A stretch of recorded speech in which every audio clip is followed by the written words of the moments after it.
Public ഫംഗ്ഷന് പോലും എന്റെ വാപ്പിയും പോവാൻ താല്പര്യമില്ലാത്തൊരു സമയം ജസ്റ്റ് ബിക്കോസ് ഓഫ് മീ. ഈ CA എന്ന് പറയുന്ന രണ്ടക്കം നമുക്ക് തോളിലേറ്റാൻ കഴിയുന്നുണ്ട് എന്നുണ്ടെങ്കിൽ 25 വയസ്സുള്ള ഒരു പെൺകുട്ടിക്ക് കല്യാണാലോചന വന്നിട്ട് തിരിച്ച് പറഞ്ഞയക്കുമ്പോ ഇവരൊക്കെ മനുഷ്യന്മാരാണോ? നമുക്ക് ഡിസ്കറേജ്ഡ് ആവാൻ കാരണങ്ങൾ 1000 ഉണ്ട്.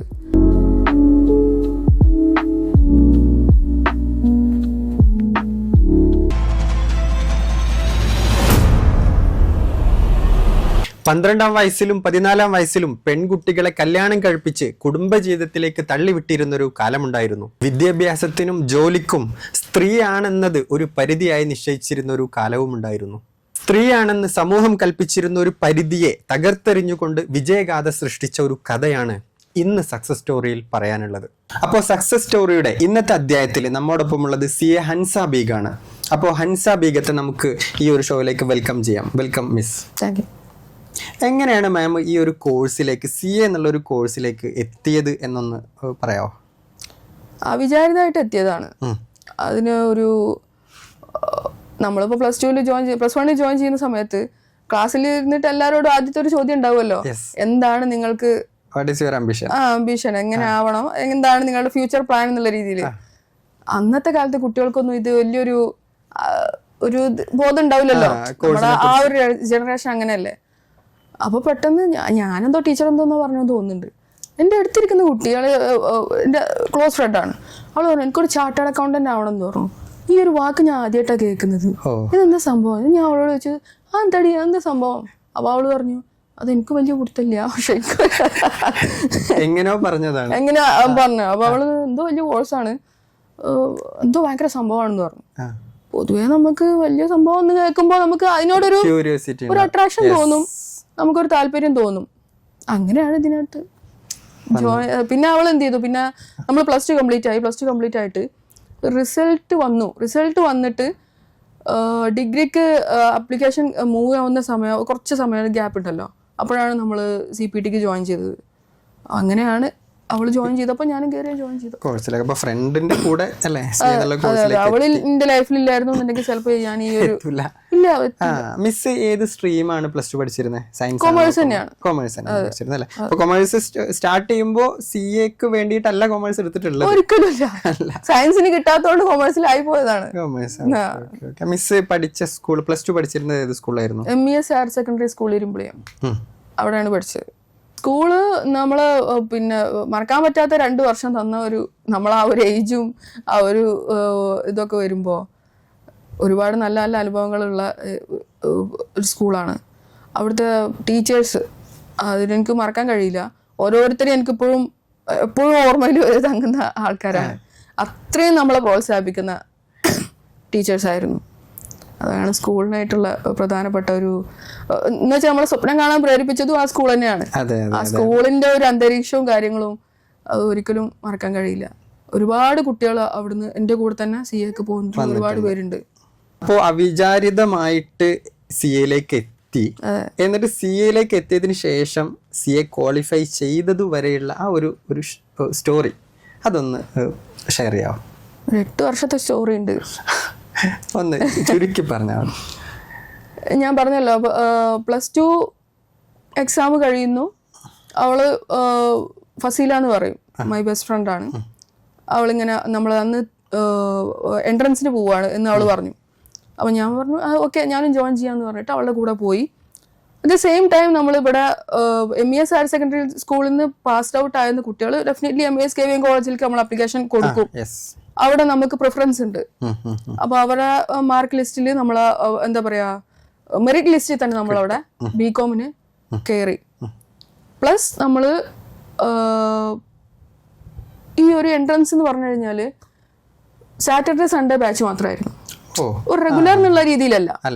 നമ്മൾ ആ ഒരു 6 months ആണെന്ന് തോന്നുന്നുണ്ട്. 6 months സാറ്റർഡേ സൺഡേ കംപ്ലീറ്റ് ആയിട്ട് പോയിട്ട് ഈ BCom ഫസ്റ്റ് ഇയറിന്റെ എക്സാമും CPTയുടെ എക്സാമും കൂടി, BCom ഫസ്റ്റ് ഇയറിന്റെ എക്സാം മാർച്ചിൽ കഴിഞ്ഞിട്ട് ജൂണിലാണ് നമ്മൾ എന്ത് ചെയ്യുന്നത് CPT.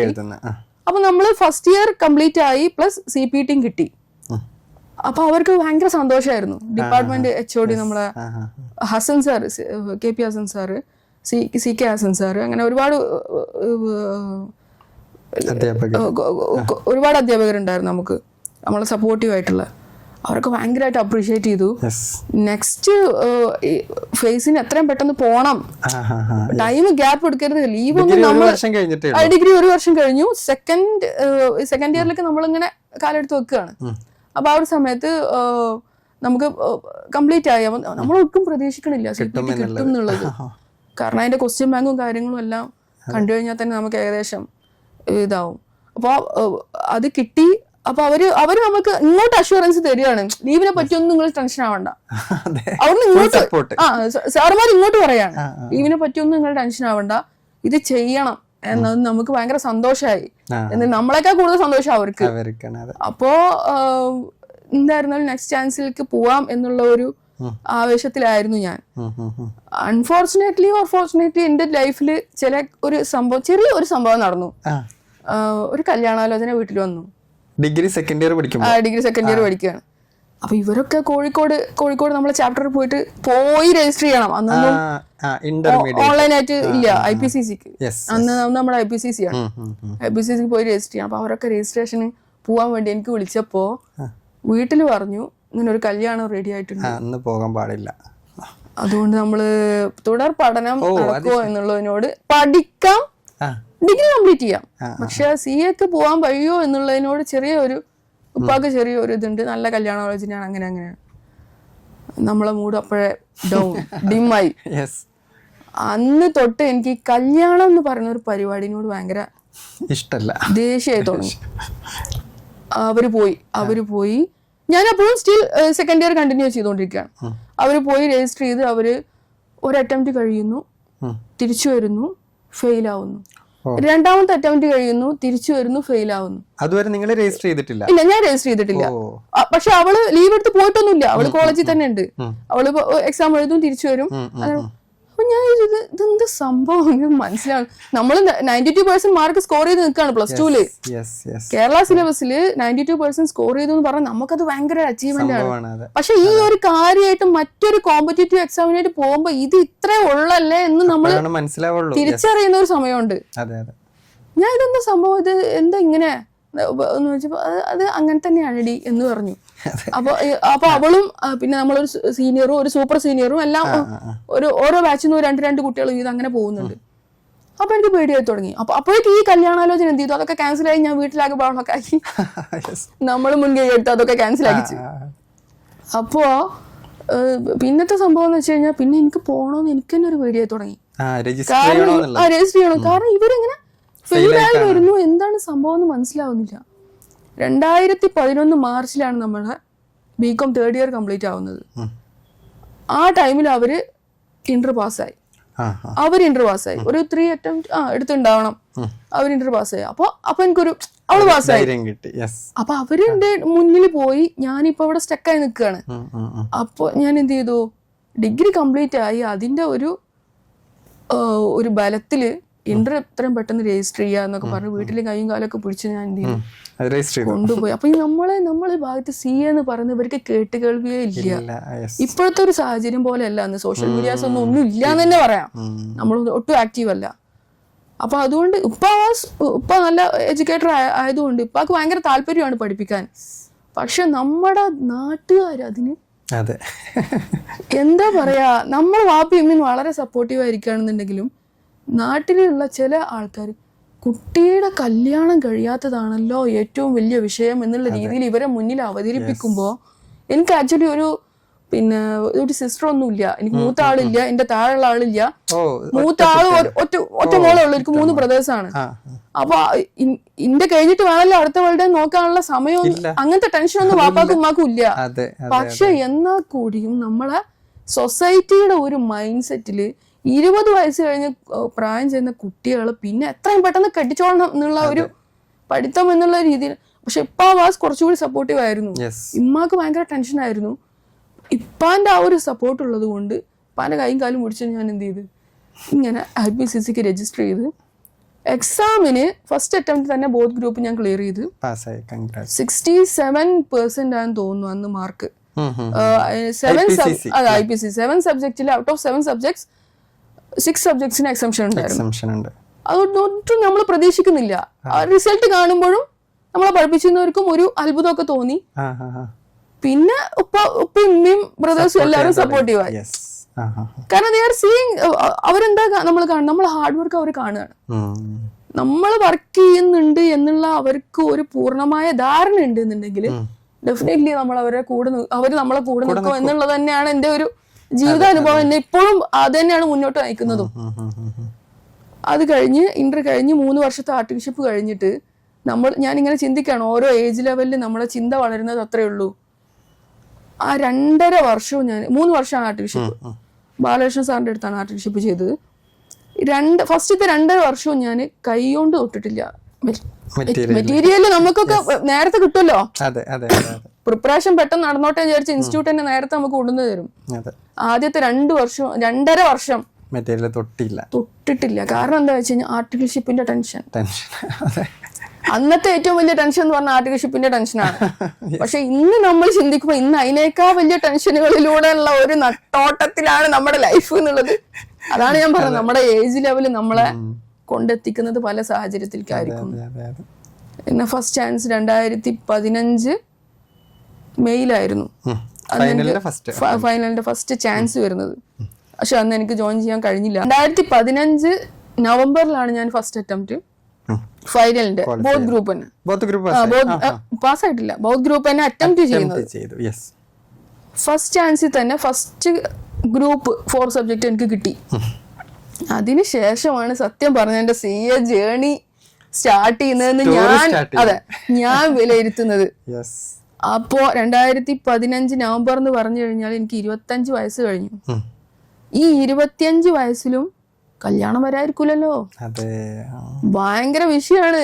ഏതൊരു ആള് വന്ന് ചോദിച്ചാലും എന്റെ പനമാശ 18 നിർബന്ധാക്കിയിട്ടുണ്ടോ? അതോ 18 നിർബന്ധമായിട്ടുള്ള കാര്യമാണ്. പക്ഷെ ഈ 18 അങ്ങോട്ട് കഴിഞ്ഞ പിന്നെ ഈ വാപ്പി ഇമ്മ എന്തോ തെറ്റ് ചെയ്യുന്നു എന്നുള്ള മട്ടിൽ, എന്തോ ഒരു തെറ്റിലേക്ക് മക്കളെ വിട്ടു കിടക്കുന്നു എന്നുള്ള മട്ടിലാണ് സൊസൈറ്റി ആസ് എ ഹോൾ നമ്മളെ കാണുന്നത്. അപ്പൊ അത് എത്ര നല്ല കുട്ടിനെയാണെങ്കിലും ആ കുട്ടിയുടെ പ്രധാനപ്പെട്ട കാര്യം എന്ന് പറയുന്നത് വിവാഹം.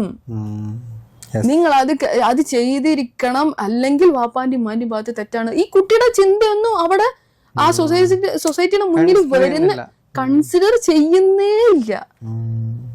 ഇൻ കേസ് കുട്ടി പഠിക്കാൻ വലിയ താല്പര്യമില്ല എന്നുണ്ടെങ്കിൽ ഡെഫിനറ്റ്ലി കല്യാണം കഴിച്ചു വിടാം. പക്ഷെ പഠിക്കാൻ താല്പര്യമുള്ള കുട്ടികളെ അവരുടെ അംബീഷൻ എന്താണ്, അവർക്ക് പറയാനുള്ളതെന്ന് കേൾക്കാനുള്ള ഒരു മനസ്സുണ്ടല്ലോ, അതുപോലും നമ്മളെ കാണിക്കുക. ശരിക്കും പറഞ്ഞാല് വാപ്പയും ഉമ്മയും ബ്രദേഴ്സും ഫുൾ ഫാമിലി 25 വയസ്സ് വരെ അവരെന്റെ കൂടെ നിന്നു. വരുന്ന കല്യാണാലോചന ഒക്കെ ഇല്ല, അവള് പഠിക്കുകയാണ്, അവൾക്കൊരു പ്രധാനപ്പെട്ട ഒരു എക്സാം വരുന്നുണ്ട് ഈ മെയ് നവംബർ, അത് കഴിഞ്ഞിട്ടൊന്ന് നോക്കാം എന്ന് പറഞ്ഞിട്ട് എത്രയോ പേരെ പറഞ്ഞയക്കുമ്പോ പുറത്തുനിന്നുള്ള ആൾക്കാര് 25 വയസ്സുള്ള ഒരു പെൺകുട്ടിക്ക് കല്യാണാലോചന വന്നിട്ട് തിരിച്ച് പറഞ്ഞയക്കുമ്പോ ഇവരൊക്കെ മനുഷ്യന്മാരാണോ ആ രൂപത്തിൽ എന്ന രീതിയില് ഈ പറഞ്ഞാ വിശ്വസിക്കൂല. ഒരു പബ്ലിക് ഫംഗ്ഷന് പോലും എന്റെ വാപ്പിയും പോവാൻ താല്പര്യമില്ലാത്തൊരു സമയം, ജസ്റ്റ് ബിക്കോസ് ഓഫ് മീ. എന്തുകൊണ്ടാണ്? കുട്ടി ഇവിടെ ഒരു മോശം അഭിപ്രായം നാട്ടുകാരിൽ ക്രിയേറ്റ് ചെയ്തിട്ടില്ല, കുട്ടി പഠിച്ചുകൊണ്ടിരിക്കുകയാണ്, അതുപോലും പറയാൻ അവർക്ക് ധൈര്യമില്ല. എന്താണ് ഇങ്ങനെ ഒരു പഠിത്തം? ആ ഒരു രീതിയിലേക്ക് മാറുകയാണ്. അത് കഴിഞ്ഞപ്പോ ഞാന് ഫസ്റ്റ് ഗ്രൂപ്പ് പാസ്സായി. ഫസ്റ്റ് ഗ്രൂപ്പ് പാസ്സായതിനു ശേഷം ബാക്കി 4 സബ്ജക്റ്റേ ഉള്ളൂ. ഇത്രയും കാലം വന്നതിന്റെ യാതൊരു വിധ ബുദ്ധിമുട്ടും എനിക്ക് ഇനി അത്രക്കില്ലല്ലോ. പഠിപ്പിക്കുന്ന ആൾക്കാരും ടീച്ചേഴ്സും എല്ലാവരും പറയുന്നത് ഇനിയിപ്പോ എന്താ പേടിക്കാൻ, 4 സബ്ജക്ട്, ഓൺലി 4 സബ്ജക്ട്സ്. അത് എഴുതി കഴിഞ്ഞാൽ പാസ് ഔട്ടായി, ഒന്നുകൊണ്ടും പേടിക്കണ്ട, ധൈര്യമായിട്ട് മുന്നോട്ട് കൊടുക്കാം. അതിനുശേഷമാണ് ഞാൻ ചില കാര്യങ്ങൾ മനസ്സിലാക്കുന്നത്. നമ്മൾ വീട്ടിലിരുന്ന് പഠിക്കുന്നു, എക്സാം എഴുതുന്നു, തോൽക്കുന്നു. പഠിച്ചു, ഫസ്റ്റ് എന്താ പറയാ, സെക്കൻഡ് ഗ്രൂപ്പിന് പോയ സെക്കൻഡ് അറ്റംപ്റ്റ് ഓക്കെ, കുറച്ചൊക്കെ ഒരു ധൈര്യം ഉണ്ടായിരുന്നു. മാനസികമായിട്ട് നമ്മൾ വളരെ ഡൗൺ ആവും, എങ്കിൽ കൂടിയും കുഴപ്പമില്ല. നെക്സ്റ്റ് അറ്റംപ്റ്റ് നമ്മൾ ശ്രദ്ധിക്കാത്തത് കൊണ്ടാണ്, അല്ലെങ്കിൽ എന്തൊക്കെയാണ് എനിക്ക് പാകപ്പഴവ് പറ്റിയത് അത് നമുക്ക് റെഡിയാക്കി കഴിഞ്ഞാൽ അടുത്തതിൽ നമുക്ക് കോപ്പപ്പ് ചെയ്യാം എന്നുള്ള ഒരു മനസ്സിനെ നമ്മൾ തന്നെ ബലപ്പെടുത്തണം. നമ്മൾ തന്നെ ഇതിനെ പറ്റി വേറെ ആർക്കും അറിയില്ല എന്നെ ധൈര്യപ്പെടുത്താൻ.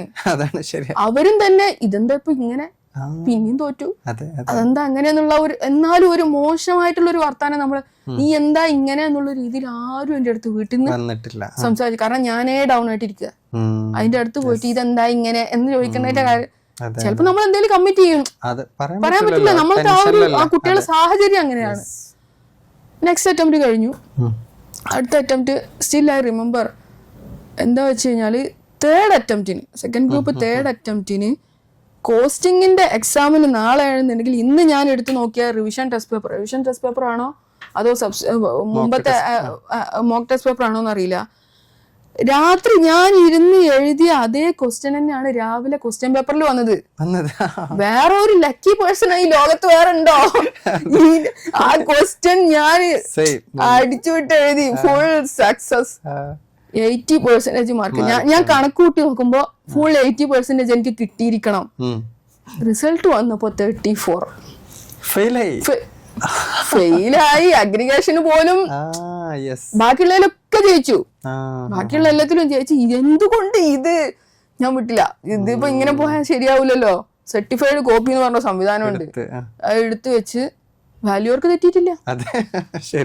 നമ്മൾ എഴുതിയ എന്റെ റിസൾട്ടിൽ പ്രശ്നമുണ്ട്, ഇറ്റ്സ് എ ബിഗ് മിസ്റ്റേക്ക് എന്ന് പറഞ്ഞിട്ട് ഇങ്ങനെ ക്രോസ് ചെയ്തിരിക്കുകയാണ്. ഒരു എലമെന്റിന്റെ വ്യത്യാസമേ ഉള്ളൂ. അതുവരെ വന്ന വഴിയെല്ലാം കറക്റ്റ്. ഈ കോസ്റ്റിങ്ങിന്റെ ഒരു പ്രത്യേകത എന്താണെന്ന് വെച്ച് കഴിഞ്ഞാൽ നമ്മളെ അപ്ലിക്കബിലിറ്റി കുറച്ച് കൂടുതലാണ്. അത് വാല്യൂ ചെയ്യുന്ന ആൾക്കാർ എന്ന് പറഞ്ഞു കഴിഞ്ഞാൽ പ്രാക്ടീസിങ് ചാർട്ടേഡ് അക്കൗണ്ടൻസ് ആയതുകൊണ്ട് അവർക്ക് ആ പഠിച്ച കാലത്ത് ഓർമ്മ ഒന്നും ഉണ്ടാവില്ല. അവര് ആൻസർ നമുക്ക് കീ തരുമല്ലോ, ആൻസർ കീയിൽ എന്താണോ എന്റെ റിസൾട്ട് ഉള്ളത് അതുണ്ടെങ്കിൽ അവര് മാർക്ക് ഇടുള്ളൂ. അതിനും വേറൊരു ഹീറോ ഉണ്ട് സെക്കൻഡ് ഗ്രൂപ്പിൽ, നമ്മളന്ന് പഠിച്ച കാലത്ത്, ഇസ്ക, മിസ്റ്റർ ഇസ്ക. വളരെ നമ്മള് അത്രയും കാലം പഠിച്ചതിൽ ഏറ്റവും തിന്നായിട്ടുള്ള ബുക്കാണ് നമുക്ക് ഇസ്ക. അതങ്ങ് എടുത്തു കഴിഞ്ഞാല് എക്സാമിന് നമ്മൾ അടിച്ചുവിട്ട് എഴുതും. എല്ലാം നമ്മൾ എഴുതി കഴിഞ്ഞാൽ മാർക്ക് 20, 30 അങ്ങനെയൊക്കെ തന്നെ ആയിരിക്കും. 8 മാർക്കിനും കണ്ടാന്ന് തോന്നുന്നു തേർഡ് അറ്റംപ്റ്റ് ഞാൻ പോയത്. അപ്പോഴൊക്കെ വീട്ടിലൊക്കെ ആകെ അവര് മെന്റലി ഡൗൺ ആയത് ഞാനിങ്ങനെ നോക്കി കാണുകയാണ്. ഒരു ഫംഗ്ഷന് ഒരാള് ഒരു ഇൻവിറ്റേഷൻ കൊടുത്താലും വീട്ടിൽ പോകാൻ ആർക്കും താല്പര്യമില്ല. എന്ത് ചോദ്യം അവരെന്ത് ചോദ്യം ഫേസ് ചെയ്യുന്നുള്ളത് അവർക്ക് ഓൾറെഡി അറിയാം. നമ്മള് ഒറ്റപ്പെട്ടു പോകുന്നൊരവസ്ഥ എന്ന് പറഞ്ഞു കഴിഞ്ഞാൽ അവർ ഒറ്റപ്പെടുത്തുന്നില്ല, പക്ഷെ അവരുടെ മാനസിക സങ്കടം കൊണ്ടായിരിക്കാം ചിലപ്പോ. അപ്പൊ ചില സമയത്ത് എന്താ നീ ചെയ്യുന്നത് എന്നുള്ള ചോദിക്കാൻ അവർ മറക്കും.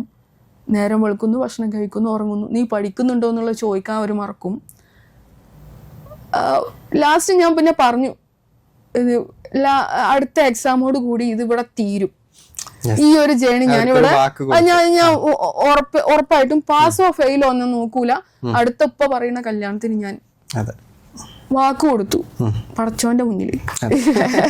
ഞാൻ ഇങ്ങനെ വാക്ക് കഴിയുന്നു, ഞാൻ അടുത്ത ഒരു എക്സാമോട് കൂടി ഇത് നിർത്തുകയാണ് എന്നുള്ള രീതിയിൽ. 2017 മെയ് അതായിരുന്നു അറ്റംപ്റ്റ്. PKM കോട്ടക്കൽ PKM ഞാൻ പോയി. അന്ന് അവിടെ സെന്റർ ഉണ്ടായിരുന്നു. അവിടെ പോയി പരീക്ഷ ഒക്കെ എഴുതി. വലിയ ഹോപ്പൊന്നുമില്ല. മുമ്പേ പഠിച്ച് അപ്പോഴേക്കും നമ്മൾ എന്ത് ചെയ്തു, നമ്മളെ ഏകദേശം ഡൗൺ ആയി തുടങ്ങി. നമ്മളെ വിശ്വസിച്ചിരുന്ന ആൾക്കാരൊക്കെ ഇനി വല്ല ജോലിക്ക് ശ്രമിച്ചൂടെ എന്ന രീതിയിലായി ചോദ്യങ്ങൾ വരുമ്പോ നമ്മൾ എന്താ ചെയ്യാ, നമ്മൾ വർക്ക് ചെയ്യുന്നുണ്ട്, നമ്മള് പുറത്തേക്ക് ഇറങ്ങാൻ പോലും പേടിയാന്ന് വെച്ചാൽ മറ്റുള്ള ഒരു ആക്ടിവിറ്റിയിൽ ഇൻവോൾവ്മെന്റ് ചെയ്യാൻ വേണ്ടി പേടിയാ. കാരണം നമ്മളെ മനസ്സിനോട് ഒരു പ്രതിജ്ഞ എടുത്തിട്ടുണ്ട്, ഞാൻ ആവശ്യമില്ലാത്ത കാര്യത്തിലൊന്നും ഇടപെടും, എന്റെ ടൈം ഞാൻ കളയൂല. ഇത്ര 100 days ഓഫ് ടൈമില് ഇത്ര കാര്യങ്ങൾ എനിക്ക് ചെയ്യണം, എനിക്കിത് നേടിയെടുക്കാൻ പറ്റും. അപ്പൊ എന്റെ മനസ്സിനോട് എനിക്ക് നീതി പുലർത്തണമായിരുന്നു. I have to face the material all the time and all the time whether mentally I am there. I നമുക്ക് മെന്റലി നമുക്ക് ഇവിടെ ഇരിക്കുന്നുണ്ടോ എന്നുള്ളത് ചിന്ത അറിയില്ല. പക്ഷെ മനസ്സിനെ തൃപ്തിപ്പെടുത്താൻ വേണ്ടി പിന്നെയും ഈ കണ്ണീരോട് കൂടെ പിന്നെ അപ്പൊ നമ്മളിങ്ങനെ ഡോട്ട് വീഴുമ്പോഴാണ് കണ്ണിന്ന് നീര് അപ്പൊ നമ്മളിങ്ങനെ മോൾക്ക് നോക്കും, അപ്പൊ മോൾക്ക് മോളുന്നുണ്ട് എന്റെ കണ്ണിൽ തന്നെയാണ് വന്നത്. അപ്പൊ അത് തുടച്ചിട്ടെല്ലാം തുടച്ച് വൃത്തിയാക്കിയിട്ട് പിന്നെ ഇരിക്കും. അതൊക്കെ വലിയൊരു എന്താ പറയാ, വലിയൊരു അനുഭവങ്ങളാണ് അതൊക്കെ. ഞാൻ ഇങ്ങനെ വാക്ക് കൊടുത്ത് ഇനി എന്തായാലും ഇനിയില്ല, എൻ്റെ വാപ്പാനും ഉമ്മാനിക്ക് ബുദ്ധിമുട്ടിക്കാൻ കഴിയില്ല. കാരണം അവർ മെൻ്റലി ഡൗൺ ആകുമ്പോഴുള്ള ഹെൽത്ത് ഇഷ്യൂസ് കൂടുക. അത് നമുക്കിങ്ങനെ നേരിട്ട് കാണാൻ കഴിയും. അവരെ ഹെൽത്ത് ഇങ്ങനെ ഡൗൺ ആവുന്നതും ഉറക്കമില്ലാതെ അവർ നടക്കുന്നതും പലരും കോൾ ചെയ്യുന്നതും സംസാരിക്കുന്നതും. എല്ലാവരും എന്താ പറയാ, ഓവർ സ്വാതന്ത്ര്യം കൊടുത്തു. നിങ്ങൾക്ക് ഒരേ ഒരു മകളേ ഉള്ളൂ, അവൾക്ക് നിങ്ങൾ ഓവർ സ്വാതന്ത്ര്യം കൊടുത്തു. കുട്ടികൾക്ക് നമുക്ക് സ്വാതന്ത്ര്യം കൊടുക്കാം, പക്ഷെ അതൊരു പരിധി കൂടുതലായി കഴിഞ്ഞാൽ വാപ്പയും ഉമ്മയും അത് ആലോചിച്ച് പിൽക്കാലത്ത് ബുദ്ധിമുട്ട് ഖേദിക്കും എന്നുള്ള ഒരു എങ്ങനെയാണ് ഇനി ഇത്രയും സൗകര്യം എന്ന് പറഞ്ഞു കഴിഞ്ഞാൽ 2002 തൊട്ട് നമ്മളെ വീട്ടിൽ ഫുൾ കമ്പ്യൂട്ടറും ഉണ്ട് വിത്ത് അന്നത്തെ BSNL ബ്രോഡ്ബാൻഡ് സംവിധാനങ്ങളുണ്ട്. എന്ത് സൗകര്യവും വാപ്പ ചെയ്തു തരും. അത് നമുക്ക് പക്ഷെ എവിടെയാണ് നമുക്ക് പാളി പോകുന്നത് അറിയുന്നില്ല, മനസ്സിലാവണില്ല. ലാസ്റ്റ് വലിയ ഹോപ്പൊന്നുമില്ല. എന്നാലും പോയിട്ട് എഴുതിയപ്പോ 27 വയസ്സായ പെൺകുട്ടിക്ക് ഇന്നത്തെ കാലത്തൊന്നും നമുക്കറിയില്ല, ഉമ്മ പൊതിഞ്ഞു തരും ചോറ്. നമുക്ക് ചോറ് എടുക്കാനൊന്നുള്ള ചിന്ത ഉണ്ടാവില്ല. അപ്പൊ ഉമ്മ പറയുന്നത് പറ്റില്ല, പരീക്ഷ വേറെ, ഭക്ഷണം കഴിക്കാതെ കൊടുത്ത ഒരു പരിപാടി. അപ്പൊ ഈ ചോറ് പൊതിഞ്ഞു തരും, ഒരു തുള്ളി ചോറുള്ളൂ, അത് കഴിക്കണം, അത് കഴിച്ചിട്ടേ എക്സാമിന് ഇരിക്കാവൂ, അല്ലെങ്കിൽ ഇതിനാ വെറുതെ പോണത് എന്ന രീതിയിലാണ്. അപ്പൊ ഇപ്പോഴത്തെ ഒരു സാഹചര്യത്തിലേക്ക് നമ്മൾ ഇറങ്ങി ചെല്ലുമ്പോൾ അന്ന് വാപ്പയും നമ്മൾ എത്രത്തോളം സപ്പോർട്ട് ചെയ്തു എന്ന് മനസ്സിലാക്കുന്നത്. എക്സാം കഴിഞ്ഞു, റിസൾട്ട് വന്നു. റിസൾട്ട് വന്ന ദിവസം നമ്മളെക്കാൾ കൂടുതൽ നമ്മളെ അയൽവാസികൾക്കാണല്ലോ ഓർമ്മ ഉണ്ടാവുക. തീർച്ചയായിട്ടും ഉമ്മാനെ വന്ന് ഓർമ്മിപ്പിക്കും, ഇന്നാണല്ലോ കുട്ടിയുടെ റിസൾട്ട് എന്ന് അന്ന് പറഞ്ഞിരുന്നല്ലോ, എനിക്ക് ഓർമ്മയുണ്ട് എന്ന് പറയുമ്പോഴാണ് ഉമ്മാക്ക് പെട്ടെന്ന് ടെൻഷൻ. ഉമ്മന്നൊന്നും പെട്ടെന്ന് ഓർക്കൂല. അപ്പൊ ഞാൻ പെട്ടെന്ന് വീട്ടിൽ ക്ലീനിങ് പണിക്കും ഒക്കെ നിന്നു. നമ്മളിങ്ങനെ വെറുതെ ഇരിക്കുമ്പോഴായിരിക്കും ഇവർക്ക് ഇങ്ങനെ ഓർമ്മ വരും, എന്നാണ് ഇവിടെ റിസൾട്ട് എന്ന് ഓർമ്മ വരിക. അപ്പൊ നമ്മൾ എന്തെങ്കിലുമൊക്കെ പണിക്കൊക്കെ നിന്നാൽ ഇവർക്ക് വലിയ ചിന്ത ഒന്നും ഉണ്ടാവില്ലല്ലോ. അപ്പൊ പെട്ടെന്ന് എന്റെ ഫ്രണ്ട് വിളിച്ചു. ഡെഫിനറ്റ്ലി അവൻ എന്തായിരുന്നാലും ഇന്ന റിസൾട്ട് എന്താന്ന് ചോദിക്കാൻ വേണ്ടിയിട്ടായിരിക്കും വിളിക്കുന്നുണ്ടാവുക. അറ്റൻഡ് ചെയ്തില്ല, ഞാൻ റിസൾട്ട് നോക്കിയിട്ടില്ല. പിന്നെ വിളിച്ചു, ലാസ്റ്റ് 2-3 വിളി വിളിച്ചപ്പോ ഞാൻ ചോദിച്ചു എന്താ വിഷയം. ഞാൻ റിസൾട്ട് നോക്കിയിട്ടില്ല, അതൊക്കെ മെല്ലെയാണ് സംസാരിക്കുന്നത്. ഞാൻ റിസൾട്ട് നോക്കിയിട്ടില്ല. അപ്പൊ അവൻ പറഞ്ഞു, എടി എന്റെ ഫുൾ നെയിം ഒന്ന് പറയും. ഫുൾ ഹൻസ എന്നുള്ളത് അറിയാം, ഒപ്പം ഒരു ബീഗൊന്നും കൂടി ഉണ്ടോന്ന് അവനക്ക്. അപ്പൊ അന്നത്തെ കാലത്ത് സെന്റർ വൈസ് റിസൾട്ട് പ്രസിദ്ധീകരിക്കും. സെന്റർ വൈസ് എന്ത് ചെയ്യും, റിസൾട്ടിൽ ഓരോ സെന്ററിൽ എത്ര പേര് പാസ്സായി എന്നുള്ളത് സെന്റർ വൈസിൽ റിസൾട്ട് പ്രസിദ്ധീകരിക്കുമ്പോ അതിനകത്ത് ഒരു ഹൻസ ബീഗം എന്നുള്ളത് ഇവൻ കണ്ടു. എനിക്കൊരു ഫ്രണ്ട് ഉണ്ടല്ലോ ഹൻസ, പക്ഷെ അവന്റെ ഫുൾ നെയിം എന്താന്നുള്ളത് നമുക്ക് ഉറപ്പില്ല. അപ്പൊ അവൻ ചോദിച്ചു എന്താണ് ഫുൾ നെയിം, ഹൻസ ബീഗം എന്നാണ്. എടി നീ പാസ് ഔട്ട് ആയി, ഞാൻ വിശ്വസിക്കില്ല, നീ പാസ്സായി, സത്യം പാസ്സായി. ഞാൻ ചെന്നു റിസൾട്ട് നോക്കുന്നു. പിന്നെ ഞാൻ കുറെ നമ്മളാ ഒരു സാഹചര്യം അങ്ങനെയാണ്, വിശ്വസിക്കാൻ ബുദ്ധിമുട്ട്. അന്ന് ഞാൻ ഉറങ്ങിയിട്ടില്ല എന്ന് തന്നെ പറയാം. എത്ര വട്ടം റിസൾട്ട് നോക്കിയെന്ന് ഞാൻ സത്യം പറഞ്ഞാൽ എനിക്കറിയില്ല.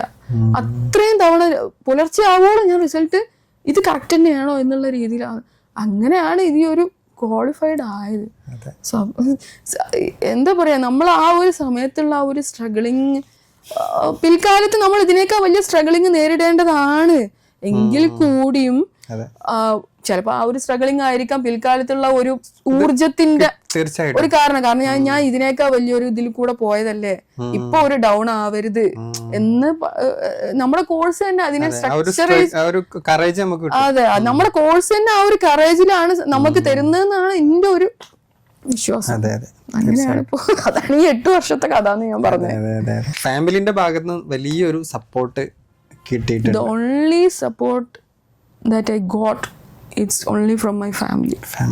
സൊസൈറ്റിന്ന് ആരെങ്കിലും ഈ കോഴ്സ് ഡ്രോപ്പ് ചെയ്തൂടെ എന്നുള്ള രൂപത്തിൽ നെഗറ്റീവ് പറഞ്ഞ ആളുകളുണ്ടോ? അങ്ങനെ നെഗറ്റീവ് ഒരുപാട് പേര് പറയുന്നുണ്ടെങ്കിൽ അതിനൊന്നും ചെവി കൊടുക്കാതിരിക്കുക എന്നുള്ളതാണ് നമ്മുടെ ഒരു പോളിസി എന്ന് പറയുന്നത്. നമ്മൾ ചെയ്യേണ്ടതാണ്. ഓൾറെഡി അവര് നമ്മളെ വാപ്പാനും ഉമ്മാനും ബ്രദേഴ്സിനും എല്ലാരും കൂടി നമ്മള് ഏകദേശം ബ്രെയിൻ വാഷ് ചെയ്തിട്ടുണ്ടാവും. എല്ലാവർക്കും പറയാനുള്ളത് ഫെയിലിയർ സ്റ്റോറീസ് ആയിരിക്കും. മറ്റേ കുട്ടി അങ്ങനെയായിരുന്നു, ഇപ്പൊ 10-25 വട്ടം എഴുതി കിട്ടിയില്ല, ഇപ്പൊ ഗൾഫിലൊക്കെ പോയി ഓനിപ്പോ നല്ല രീതിയിലാണ് പോകുന്നത്. ആർക്കും സക്സസ് സ്റ്റോറി പറയാൻ വളരെ കുറവേണ്ട. അതാണ് നമ്മുടെ കോഴ്സിന്റെ പ്രത്യേകത തന്നെ അതാണല്ലോ. നെഗറ്റീവ്സിലേക്കാണല്ലോ നമ്മൾ പെട്ടെന്ന് പോവാനുള്ള സാധ്യത കൂടുതൽ. പൊതുവേ ആർക്കും അങ്ങനെ ചെവി കൊടുക്കാറില്ല എന്നുള്ളതാണ്. വീട്ടിലൊരാൾ വന്നാൽ കൂടെ ഡോറടച്ച് കുറ്റിട്ടു ഇരിക്കുന്ന ഒരു സാഹചര്യം. അത് കുട്ടികൾ നമ്മളിപ്പോൾ അഡോളസൻസ് ഏജ് കഴിഞ്ഞിട്ട് നമ്മളുടെ ഈ ഒരു സർക്കംസ്റ്റാൻസിൽ മറ്റുള്ള കുട്ടികൾ നമ്മളോട് ഇങ്ങനെ പെരുമാറുമ്പോഴാണ് നമുക്കത് ഏറ്റവും കൂടുതൽ മനസ്സിലാവുക. ഒരിക്കലും നമ്മൾ കുട്ടികളെ കുറ്റപ്പെടുത്തരുത്. മറ്റുള്ളവരുടെ മലയാളീസിന്റെ പൊതുവായിട്ടുള്ള ഒരു പ്രശ്നം എന്താന്ന് വെച്ച് കഴിഞ്ഞാൽ സൊസൈറ്റിയുടെ മുന്നിൽ എൻ്റെ കുട്ടികൾ നല്ലതാണ് എന്നുള്ളത് വരുത്തി തീർക്കാനുള്ള ഒരു തത്രപ്പാടുണ്ട് ഇവരുടെ ഇടയിൽ. ഭയങ്കരമായിട്ടാണ് എനിക്കത് ഫീൽ ചെയ്തിട്ടുള്ളത്. എന്താന്ന് വെച്ച് കഴിഞ്ഞാൽ എൻ്റെ കുട്ടി ഇന്നതിനാണ് പോകുന്നത് എന്ന് മറ്റുള്ളവരുടെ മുന്നിൽ പറയുമ്പോൾ കിട്ടുന്ന ഇവരുടെ ഒരു മെന്റൽ സാറ്റിസ്ഫാക്ഷൻ, കുട്ടി സാറ്റിസ്ഫൈഡ് ആവില്ല. ചിലപ്പോൾ കുട്ടി ചിലപ്പോൾ ആത്മഹത്യയുടെ വക്കിലായിരിക്കും. വാപ്പയും അറിഞ്ഞുകൊള്ളുന്നില്ല. വാപ്പാക്കും ഉമ്മാക്കും വിഷമാവണ്ടെന്ന് വിചാരിച്ചിട്ടായിരിക്കാം ചിലപ്പോൾ കുട്ടി they are forced to do that അല്ലേ. അപ്പോൾ സൊസൈറ്റിയുടെ മുന്നിൽ ഇനിയിപ്പോൾ അങ്ങനെ ഒരു നെഗറ്റീവ്സ് പറയുകയാണെന്നുണ്ടെങ്കിൽ തന്നെ അവരുടെ മുന്നിൽ അങ്ങനെ ഫേസ് ചെയ്യാനുള്ള ഒരു സാഹചര്യം വരുത്താതിരിക്കുക എന്നുള്ളതാണ് നമ്മളെ കൊണ്ട് നമ്മളുടെ ഒരു ബ്രില്യൻസ് എന്ന് പറയുന്നത്. മാമിന്റെ മനസ്സിൽ എവിടെങ്കിലും ഏതെങ്കിലും സാഹചര്യത്തിൽ ഇല്ല ഇനി ഗിവ് അപ്പ് ചെയ്യാം എന്നുള്ള ഒരു തോട്ട് ഏതെങ്കിലും സ്റ്റേജസിൽ അല്ലെങ്കിൽ വന്നിരുന്നു? ഞാൻ പറഞ്ഞല്ലോ, ഫസ്റ്റ് ചാൻസിൽ ഇത്രയും സബ്ജക്റ്റ് ഫസ്റ്റ് ചാൻസിൽ കിട്ടിയ സാഹചര്യത്തിൽ സെക്കൻഡ് ഗ്രൂപ്പ് ഫെയിൽ ആവുന്നു, പിന്നെയും ഫെയിൽ ആവുന്നു എന്നുള്ളൊരു സാഹചര്യത്തിൽ 4th അറ്റംപ്റ്റിലാണ് ഞാൻ സെക്കൻഡ് ഗ്രൂപ്പ് പാസ് ആവുന്നത്. 3rd അറ്റംപ്റ്റിൽ ഞാൻ തീരുമാനിക്കുകയാണ് അടുത്ത അറ്റംപ്റ്റ് കഴിഞ്ഞാൽ പിന്നെ ഇല്ല, ഞാൻ പാലിക്കാൻ പോവാണ്. കാരണം ഇനി എനിക്ക് കാരണം ആ രീതിയിലുള്ള സംസാരങ്ങൾ നാട്ടുകാരിൽ നിന്ന് വരികയാണ്. കാരണം നിങ്ങളെ കണ്ണീരിന് കുട്ടി ശ്രദ്ധിക്കുന്നില്ല, കാരണം അവൾ തന്നെയാണ്. പക്ഷെ ഇത്രയും അധികം ലാളിച്ച് ഓമനിച്ച് വളർത്തിയ ഒരു കുട്ടി, അവള് വാപ്പാന്റെ ഉമ്മാന്റെ ഒരു വിഷയം, ഒരു സങ്കടം മനസ്സിലാക്കാൻ അവര് താല്പര്യപ്പെടുന്നില്ലെങ്കിൽ നിങ്ങളെ കുട്ടി നിങ്ങളെ കൈവിട്ട് പോയി എന്ന് തന്നെയാണ് മനസ്സിലാക്കി കൊടുക്കുക അല്ലേ. മാപ്പിയമ്മി മാനസിക സംഘർഷത്തിൽ കൂടെ, ഇത്രയും വലിയൊരു മാനസിക സംഘർഷത്തിൽ കൂടെ പോവുകയാണ് എന്നുള്ള ഒരു തിരിച്ചറിവ് ഈ കുട്ടിക്ക് വരും, ഡെഫിനറ്റ്ലി ഉണ്ടാവും. എന്നിട്ടും അവൾ അവളുടെ പഠിത്തത്തിന് മുൻതൂക്കം കൊടുക്കുന്നെങ്കിൽ അത് ഇത്ര ക്ഷമിക്കാത്ത വാപ്പിയമ്മയല്ല. 26 വയസ്സ് വരെ ക്ഷമിച്ചു, 27ലേക്ക് കടക്കുകയാണ്. മനസ്സിലായില്ലേ? അപ്പൊ അതാണ് ഗീവപ്പ് എന്നുള്ള ഓപ്ഷൻ ഓൾറെഡി എനിക്ക് വന്നു കഴിഞ്ഞത് ആണ്. അത് അടുത്ത അറ്റംപ്റ്റിന് പാസ് ഔട്ട് ആയിരുന്നില്ലെങ്കിൽ ആ ഒരു കോഴ്സിനോട് തന്നെയുള്ള ഒരു മൈൻഡ് സെറ്റ് തന്നെ മാറി. കാരണം ഞാൻ ഇൻവെസ്റ്റ് ചെയ്യുന്ന ഒരു ടൈമിന് പോലും ഒരു അതിൻ്റെതായ റിസൾട്ട് നമുക്ക് കിട്ടാതെ ആവുമ്പോ എത്രത്തോളം ഒരു മനുഷ്യന് ക്ഷമ ഉണ്ടാവും? അത് പോവാനുള്ള സമയമായി. അതൊരാളുടെ കുറ്റമല്ല, പ്രശ്നമല്ല, സാഹചര്യത്തിൽ കൂടെ വരുന്നതാണ്. CA എന്നുള്ള കോഴ്സ് പെൺകുട്ടികൾക്ക് പറ്റിയൊരു കോഴ്സ് അല്ല എന്നുള്ള രൂപത്തിൽ സൊസൈറ്റിയിൽ പറയാറുണ്ട്. അപ്പോ എന്താണ് മാമിന്റെ ഒരു ഒപ്പീനിയൻ? പെൺകുട്ടി ആൺകുട്ടി എന്നുള്ള ഒരു വിഷയത്തിന്റെ അപ്പുറത്ത് 10ാം ക്ലാസ് കഴിഞ്ഞ് +2 കഴിഞ്ഞു കഴിഞ്ഞാൽ എന്താണ് ഒരു ആണിന്റെയും പെണ്ണിന്റെ പ്രധാനപ്പെട്ട ഒരു ചിന്ത എന്ന് പറയുന്നത്? എങ്ങനെയെങ്കിലും ഒരു ജോലി കിട്ടുക, ഒരു റെഗുലർ ഇൻകം നമുക്ക് ജനറേറ്റ് ചെയ്യുക എന്നുള്ളതാണ് പ്രധാനപ്പെട്ട ഒരു കാര്യം. അപ്പോൾ പെൺകുട്ടികളുടെ മെയിൻ ആയിട്ടുള്ളൊരു വിഷയം എന്ന് പറഞ്ഞാൽ മാരേജിൽ ഞാൻ പോയ ഒരു സാഹചര്യം പോലെ തന്നെ മാക്സിമം ഒരു 22, 23 എന്നൊക്കെ പറയുമ്പോഴേക്ക് തന്നെ നമ്മുടെ സൊസൈറ്റി വലിയൊരു ഏജ്ഡ് ആയി എന്ന രീതിയിലേക്ക് അതിനെ പറയുന്ന ഒരു സമയമാണ്. ഡിസ്കറേജ്ഡ് ആവാൻ അത് മതി. മനസ്സിലായില്ലേ? എല്ലാവർക്കും എന്താ നമ്മളോട് ചോദിക്കാനുണ്ടാവുക?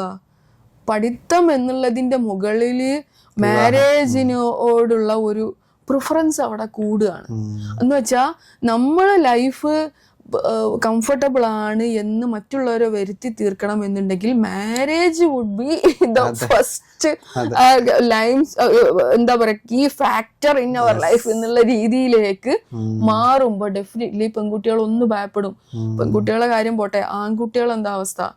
ആൺകുട്ടികള് ഇപ്പൊ എഞ്ചിനീയറിങ്ങിന് പോകുന്ന ഒരു ഫ്രണ്ട് എഞ്ചിനീയർ ആയി ജോലിക്ക് പോയി, CA പഠിക്കുന്ന കുട്ടി ഇപ്പോഴും പരീക്ഷ എഴുതിക്കൊണ്ടിരിക്കുകയാണ് എന്ന് പറയുമ്പോൾ അവിടെ CA മൂല്യം കൂടുകയാണോ അല്ലെങ്കിൽ CA വരാനിരിക്കുന്ന കുട്ടി ഭയപ്പെടുകയാണോ ചെയ്യുക? പെൺകുട്ടികളുടെ അവസ്ഥേനേക്കാൾ കൂടുതൽ ബുദ്ധിമുട്ടിൽ കൂടെ കടന്നു പോകുന്നവരാണ് ആൺകുട്ടികൾ എന്ന് ഞാൻ പറയും. കാരണം ഒരു വീട്ടിൽ വന്നിരുന്ന് പഠിക്കാൻ അവർക്ക് കഴിയില്ല. കാരണം അങ്ങോട്ട് പോകണം ഇങ്ങോട്ട് പോകണം, വീടിന്റെ പല പല ഉത്തരവാദിത്തങ്ങൾ ഏറ്റെടുത്ത് നടത്തുന്ന ആൾക്കാരാണ് ആൺകുട്ടികൾ. എത്രയോ കുട്ടികളെ എനിക്കറിയാം പിന്നെ കംപ്ലീറ്റ് ചെയ്യാൻ പറ്റാതെ ഡ്രോപ്പ് ഔട്ട് ചെയ്ത് പോകുന്നത്. എൻ്റെ ഫാമിലി ഇന്നെ സപ്പോർട്ട് ചെയ്തിരുന്നത് എന്നുള്ള രീതിയിൽ ഞാനിങ്ങനെ ചിന്തിക്കുമ്പോൾ കുട്ടികൾ നമ്മുടെ മുന്നിൽ വന്ന് കരയുമ്പോൾ അല്ലെങ്കിൽ അവർക്കൊരു ആൻസർ പറയാനുള്ള ഒരു പരിങ്ങൽ കാണുമ്പോൾ തന്നെ നമുക്ക് മനസ്സിലാവും പെട്ടെന്ന് എന്തുകൊണ്ട് ഡ്രോപ്പ് ഔട്ട് ആയി പോകുന്നു എന്ന് ചോദിക്കുമ്പോൾ തന്നെ അവരുടെ മുഖഭാവം കാണുമ്പോൾ നമുക്ക് മനസ്സിലാവും ഞാൻ ഈ ഒരു സാഹചര്യത്തിൽ കൂടെ വളർന്ന ആയതും അതുകൊണ്ട് നമുക്ക് ചിന്തിക്കേണ്ട ആവശ്യമില്ല. അപ്പൊ സൊസൈറ്റി ഇപ്പോഴും എന്താണ് പല രീതിയിലുള്ള പ്രശ്നങ്ങൾ നേരിടുന്ന കുട്ടികൾ ഒരുപാടുണ്ട്. +2 95% മാർക്ക് കിട്ടിയ കുട്ടി ഇന്റർ പോലും പാസ് ഔട്ട് ആവാൻ കഴിയാത്ത കുട്ടികളാണ് എനിക്കറിയാം. മനസ്സിലായില്ലേ? കേരള സിലബസിൽ 98% 97% എന്ന് പറയുമ്പോൾ നമുക്ക് അവരെ സംബന്ധിച്ചിടത്തോളം വലിയ വിഷയമാണ്, വലിയ കാര്യമാണ്, വലിയൊരു അച്ചീവ്മെന്റ് ആണ്. നമ്മളെ സംബന്ധിച്ചിടത്തോളം അത് വലിയൊരു ഒരിക്കലും ഒരു അച്ചീവ്മെന്റ് ആയിട്ട് തോന്നൂല. പക്ഷെ അവർക്ക് ഫെയിലിയർ ആക്സെപ്റ്റ് ചെയ്യാനുള്ള ഒരു മനോധൈര്യം ഒപ്പം ഉള്ളവർക്ക് കൊടുക്കാൻ കഴിയണ്ടേ? ഒപ്പമുള്ളവരാണ് ആദ്യം പരാജയപ്പെട്ടു പോകുന്നത്. മനസ്സിലായില്ലേ? അത് നമുക്ക് എങ്ങനെ പറയാം അവരോട് നിനക്ക് ഇത്രയും മാർക്ക് +2 കിട്ടിയതാണ്, CA എക്സാമിന് ഫേസ് ചെയ്യുന്ന ഒരു രീതിയിൽ ചെറിയൊരു വ്യത്യാസമായിരിക്കാം ചിലപ്പോൾ ഈ ഫെയിലിയറിന് കാരണം. അത് ഒന്നുകൂടി ഒന്ന് റെഡിയാക്കി കൊടുക്കുക എന്നുള്ളത് ഒപ്പമുള്ളവർക്ക് പറഞ്ഞു കൊടുക്കാൻ കഴിയില്ല. അത് CA എന്ന് പറയുന്ന കോഴ്സിൽ കൂടെ നടന്നു വന്ന ഒരാൾക്ക് മാത്രമേ അത് പറഞ്ഞ് മനസ്സിലാക്കാൻ കഴിയുള്ളൂ. മനസ്സിലായില്ല? അപ്പോൾ സൊസൈറ്റിയിൽ പെൺകുട്ടികൾക്ക് മാത്രമല്ല ഈ കോഴ്സ് എടുക്കുന്നതിൽ ഒരു ഡിസ്കറേജ്മെന്റ് വരുന്നത്, എല്ലാവരും ഫേസ് ചെയ്യുന്നുണ്ട്. ഈ ഒരു ഡിസ്കറേജ്മെന്റ് ഫേസ് ചെയ്യുന്നുണ്ട്. കല്യാണം കഴിഞ്ഞിട്ട് അപ്പോഴും എനിക്ക് ടെൻഷൻ, ഇത് ജോലിക്ക് സമ്മതിക്കുമോ എന്നുള്ളത്. പിന്നെ മൂപ്പരുടെ ഒരു ആറ്റിറ്റ്യൂഡ് പിന്നെ എന്നെ ഞെട്ടിച്ചു കളഞ്ഞു സത്യം പറഞ്ഞാൽ. വിവാഹം കഴിഞ്ഞിട്ട് ജോലിക്ക് പോകാൻ പറ്റുമോ എന്ന് ചിന്തിച്ചുകൊണ്ടിരുന്ന ഞാന് ജോലിക്ക് പോവാതിരിക്കാൻ നിർവാഹമില്ലല്ലോ റബ്ബേ എന്നുള്ള ഒരു കോലത്തിലേക്ക് പിന്നെ മാറി. കാരണം മൂപ്പര് ഈ CA എന്ന് പറയുന്ന ഈ 2 അക്ഷരം കണ്ടിട്ടാണ്, CAനോടുള്ള ആ ഒരു അത്ഭുതം കണ്ടിട്ടാണ് മൂപ്പര് കല്യാണം കഴിക്കുന്നത്. 1 മിനിറ്റ് പോലും പ്രൊഫഷന് വേണ്ടിയിട്ട് അല്ലാത്ത രീതിയിൽ ഞാൻ സമയം പാഴാക്കുക എന്ന് കണ്ടു കഴിഞ്ഞാൽ മൂപ്പര് അവിടെ ചോദിക്കും, ഇവിടെ വെറുതെ ഇരിക്കുക, നിന്റെ പ്രൊഫഷൻ അവിടെ വേറെ ഉണ്ട്, അതുകൊണ്ട് അത് പോയേ പറ്റുള്ളൂ എന്ന രീതിയിൽ 2 ആഴ്ച ഓക്കെ, കല്യാണം കഴിഞ്ഞ് 2 ആഴ്ച ഓക്കെ ചോദിച്ചു തുടങ്ങി, എന്താണ് പ്ലാൻ, എന്താണ്, ഇതിങ്ങനെ ഇരിക്കാൻ പറ്റൂല എന്ന രീതിയിൽ ചോദിച്ചു തുടങ്ങി. അപ്പൊ ഞാൻ ആർട്ടിഫിഷ്യപ്പ് ചെയ്തിരുന്ന സ്ഥാപനത്തിൽ തന്നെ 1 വർഷം ഞാൻ എന്ത് ചെയ്തു, വർക്ക് അണ്ടർ ജോബ് എന്നുള്ള രീതിയിൽ തന്നെ സാറിന്റെ കൂടെ പോയിട്ട് അപ്പോഴാണ് പെട്ടെന്ന് പ്രഗ്നൻസി ആവുന്നത്. അപ്പോഴും നമുക്കൊരു പേടിയാണ്, ഫസ്റ്റത്തെ പ്രഗ്നൻസിയാണ്, എന്താണ് ഇതുകൊണ്ട് എങ്ങനെയാണ് നമ്മളെ ജീവിതം നമ്മളെ മുന്നോട്ട് കൊണ്ടുപോവുക. അപ്പോഴും നമ്മളെ ഡ്രീംസ് പോവാണ്. കാരണം ഞാൻ ക്വാളിഫൈഡ് ആവുന്നവരെ കല്യാണം കഴിക്കുക എന്നുള്ളത് ആദ്യത്തെ ബുദ്ധിമുട്ട്, പ്രൊഫഷൻ മുന്നോട്ട് കൊണ്ടുപോകാൻ പറ്റൂല എന്നുള്ളൊരു മുൻധാരണയാണ്. ഉമ്മയാവാന്ന് പറഞ്ഞാൽ നമ്മുടെ റെസ്പോൺസിബിലിറ്റി കൂടുകയാണ്. ആ കുട്ടിയുടെ എല്ലാവിധ കാര്യങ്ങളും നമ്മുടെ കയ്യിലാണ്. ആ കുട്ടിയുടെ ഹെൽത്ത്, ആ കുട്ടിയുടെ ഫ്യൂച്ചർ മെയിൻലി മദറിന്റെ കയ്യിലാണ്.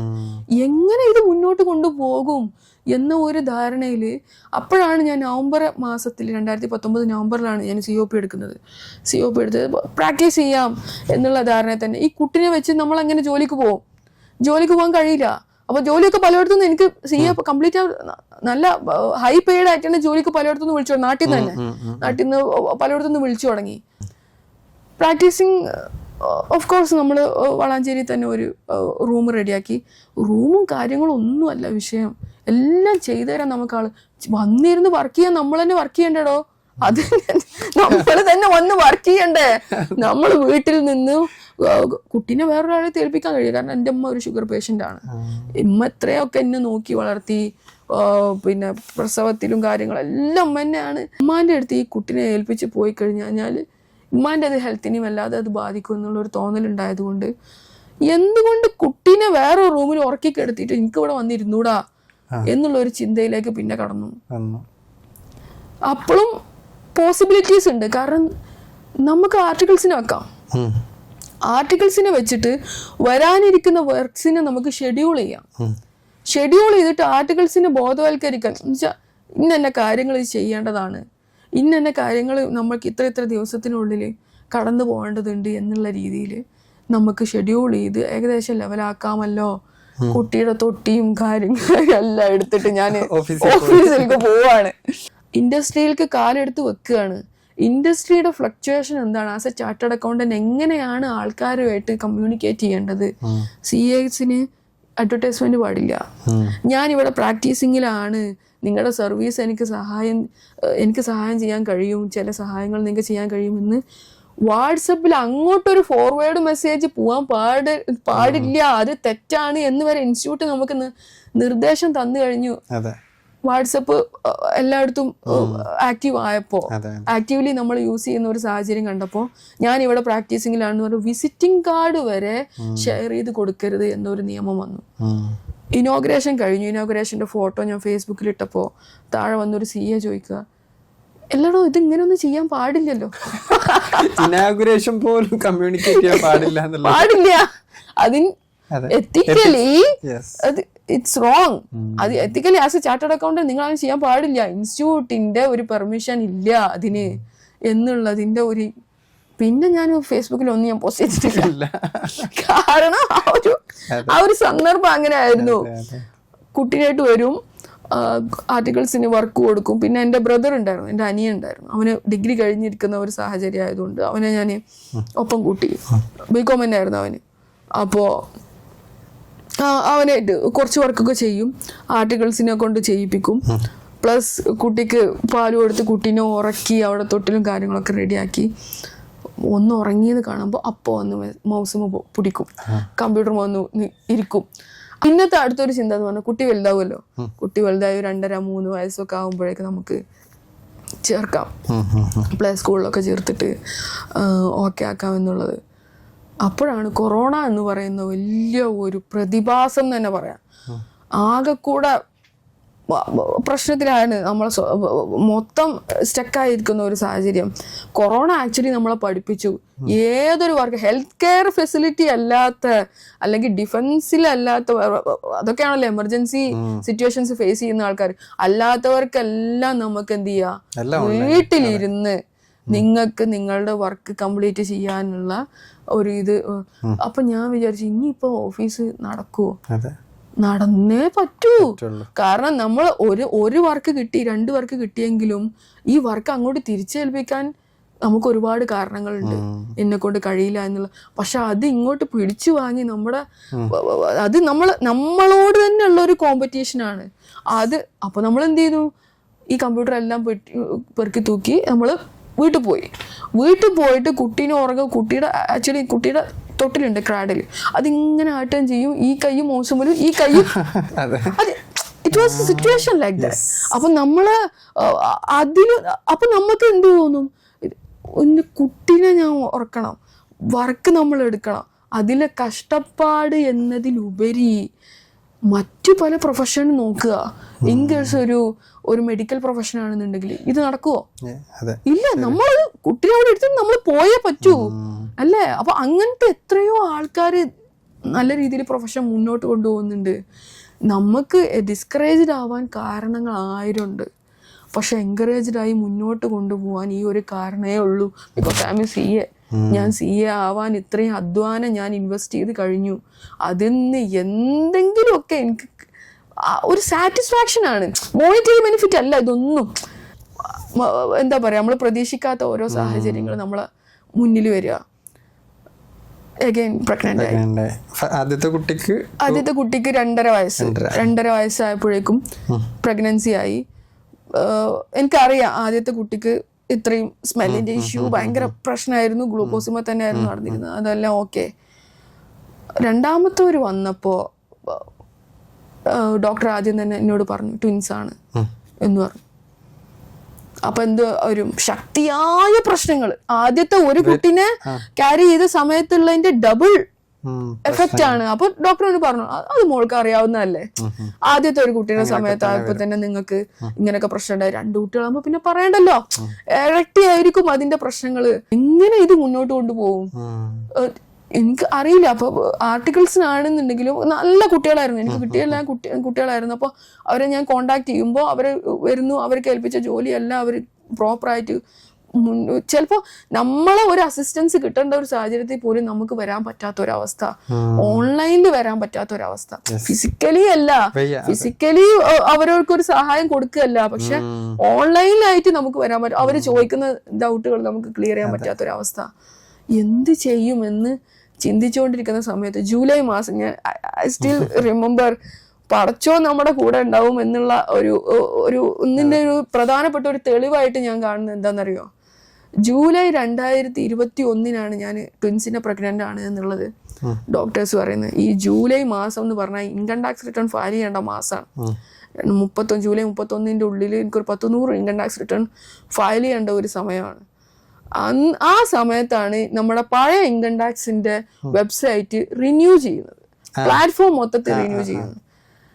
എന്തോ വൈദ്യം കൽപ്പിച്ചവും പാല് രോഗി ഇച്ഛിച്ചവും പാല് എന്ന് പറയുന്ന കൂട്ടത്തില് ഡിസംബർ വരെ അത് കംപ്ലീറ്റ്ലി ടെക്നിക്കൽ ഇഷ്യൂ ആയിരുന്നു.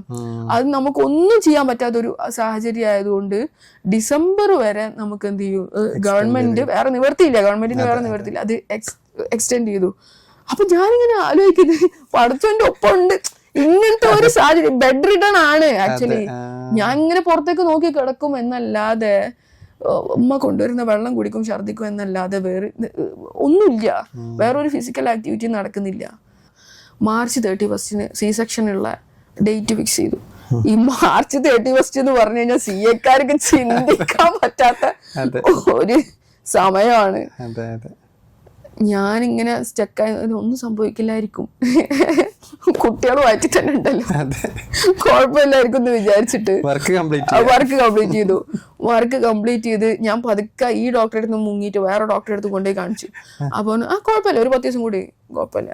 അപ്പൊ ഈ മാർച്ച് 31 എല്ലാവിധ തിരക്കുകളും ഒഴിഞ്ഞ് ഒരു 10 ദിവസം റെസ്റ്റ് ഒക്കെ എടുത്തിട്ടാണ് പിന്നെ സി സെക്ഷൻ ആയതെങ്കിൽ കൂടിയും അൽഹംദുലില്ലാ കുട്ടികൾ നല്ല രീതിയിൽ തന്നെ നമ്മൾ ഉദ്ദേശിച്ചെന്നല്ല, നമ്മളെ പ്രൊഫഷൻ മുന്നോട്ട് കൊണ്ടുപോകണമെങ്കിൽ എങ്ങനെ വേണം, എല്ലാവിധ സാഹചര്യങ്ങളും നമുക്ക് അനുകൂലമായിട്ടിരിക്കണം.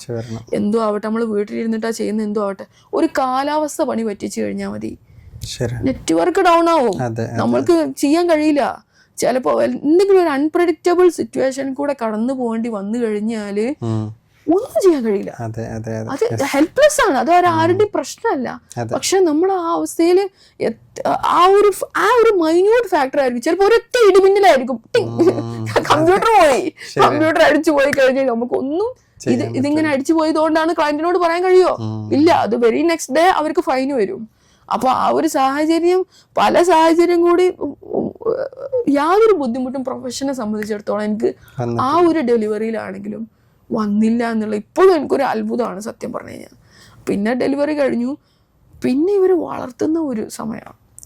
അപ്പൊ നമുക്കൊരു ഷെഡ്യൂൾ ചെയ്യേണ്ട അത്യാവശ്യമാണ്. കുട്ടികളുടെ ഉറക്കം, അതും 2 പേര് സൈമൾട്ടേനിയസ്ലി അറ്റ് എ ടൈം ഉറങ്ങണം, എന്നാലേ നമുക്ക് വർക്കിന് ഇരിക്കാൻ പറ്റുള്ളൂ. അത് വളരെ ഇമ്പോർട്ടന്റ് ആണ്.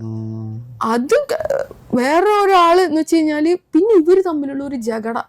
അപ്പൊ ആ സാഹചര്യം എല്ലാത്തിന്റെയും കൂടെ ഉള്ളിൽ കൂടെ വേണം നമുക്ക് ഈ കാര്യങ്ങൾ ചെയ്യാൻ. ആർട്ടിക്കിൾസിന് അത്രയും പറഞ്ഞ് മനസ്സിലാക്കിക്കണം. എന്തുകൊണ്ട് ചിലപ്പോ ഞാൻ അവർക്ക് എന്റെ ഫോട്ടോ കാണിച്ചു കൊടുക്കും, അതെ, കൺവിൻസ് ചെയ്യാനേ. ഞാനാണ് ഇതിട്ട് ഈ കുട്ടികൾ എന്റെ അടുത്ത് ചോദിക്കും, മാമിന്റെ ഒരു ഫോട്ടോ കാണിച്ചു തരുമോ എന്നുള്ളത് ചോദിക്കും. അപ്പൊ ഞാൻ അങ്ങനെ കാണിച്ചു, ഞാൻ ഇവിടെ തന്നെ ഉണ്ട്, പേടിക്കണ്ട. അപ്പൊ എനി ഡെസ്ക് വെച്ചിട്ട് ഞാനിങ്ങനെ, നീ അവിടെ പോയി ക്ലിക്ക് ചെയ്യും, ഇത് കൊണ്ടുപോയി കൊടുക്ക്, അങ്ങനെ പറഞ്ഞു മനസ്സിലാക്കുമ്പോ അൽഹംദുലില്ലാ കുട്ടികളൊക്കെ നന്നായിട്ട് തന്നെ സപ്പോർട്ട് ചെയ്തിരുന്നു.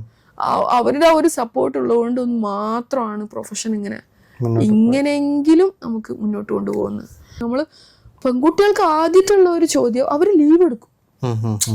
ഈ പ്രഗ്നൻസി ആയി കഴിഞ്ഞാല് ഇവര് ലീവ് എടുക്കും. ലീവ് എടുത്തിട്ട് കുട്ടിക്ക് ഒരു 5 വയസ്സൊക്കെ ആയിട്ട് കുട്ടി ഒന്ന് വലുതായി, കുട്ടിക്ക് സ്കൂളിൽ പോയതിനു ശേഷം ഇവരെന്ത് ചെയ്യും, പ്രൊഫഷനെ ചൂസ് ചെയ്യും. ഒരിക്കലും എന്നെ സംബന്ധിച്ചിടത്തോളം എനിക്കത് കഴിയില്ല. കാരണം എനിക്ക് എന്നെ പറ്റിയ ഒരു ധാരണ ഉള്ള എന്താണെന്ന് വെച്ച് കഴിഞ്ഞാൽ, നമ്മൾ ഈ ലേസി തുടങ്ങിക്കഴിഞ്ഞാൽ, ലേസി അല്ല, നമ്മൾ ഇത് ആക്റ്റീവായിട്ട് ചെയ്യുന്നില്ല എന്നുണ്ടെങ്കിൽ ഇത് തുടങ്ങാൻ ഒരുപാട് ടൈം എടുക്കും, റീസ്റ്റാർട്ട് ചെയ്യാൻ ഒരുപാട് പാടാ. അപ്പൊ അതുകൊണ്ട് എനിക്കിത് ഡ്രോപ്പ് ചെയ്യാനുള്ള ഒരു കഴിയില്ലായിരുന്നു സത്യം പറഞ്ഞാൽ. കാരണം എനിക്ക് എന്നെ നന്നായിട്ട് അറിയാം. രണ്ടാമത് അതിൽക്ക് തുടങ്ങാൻ, റീസ്റ്റാർട്ട് ചെയ്യാൻ, നമ്മളൊന്ന് റിഫ്രഷ് ആയി വരാൻ ഒരുപാട് ടൈം എടുക്കും. അപ്പോഴൊക്കെ നമുക്ക് കുട്ടികളായിട്ടായിരിക്കും. അപ്പോൾ ഇങ്ങനത്തെ ചുറ്റുപാടിൽ എന്ത് ചെയ്യണം എന്നറിയാതെ നിൽക്കുന്ന ഒരുപാട് പെൺകുട്ടികളുണ്ട് എനിക്ക് അറിയാവുന്ന. അപ്പം നമുക്ക് എന്താ അവരോടൊക്കെ പറയാന്ന് വെച്ച് കഴിഞ്ഞാൽ, സ്റ്റാർട്ട് ചെയ്യൂ, ജസ്റ്റ് ട്രൈ ചെയ്യുക എന്നുള്ളത്. ഇതിൽക്കാണ് ഞാൻ വന്നത്. എന്നുവെച്ചാൽ നമ്മളെ കോഴ്സ് നമ്മളെ ജീവിക്കാൻ പഠിപ്പിച്ച കോഴ്സാണ്.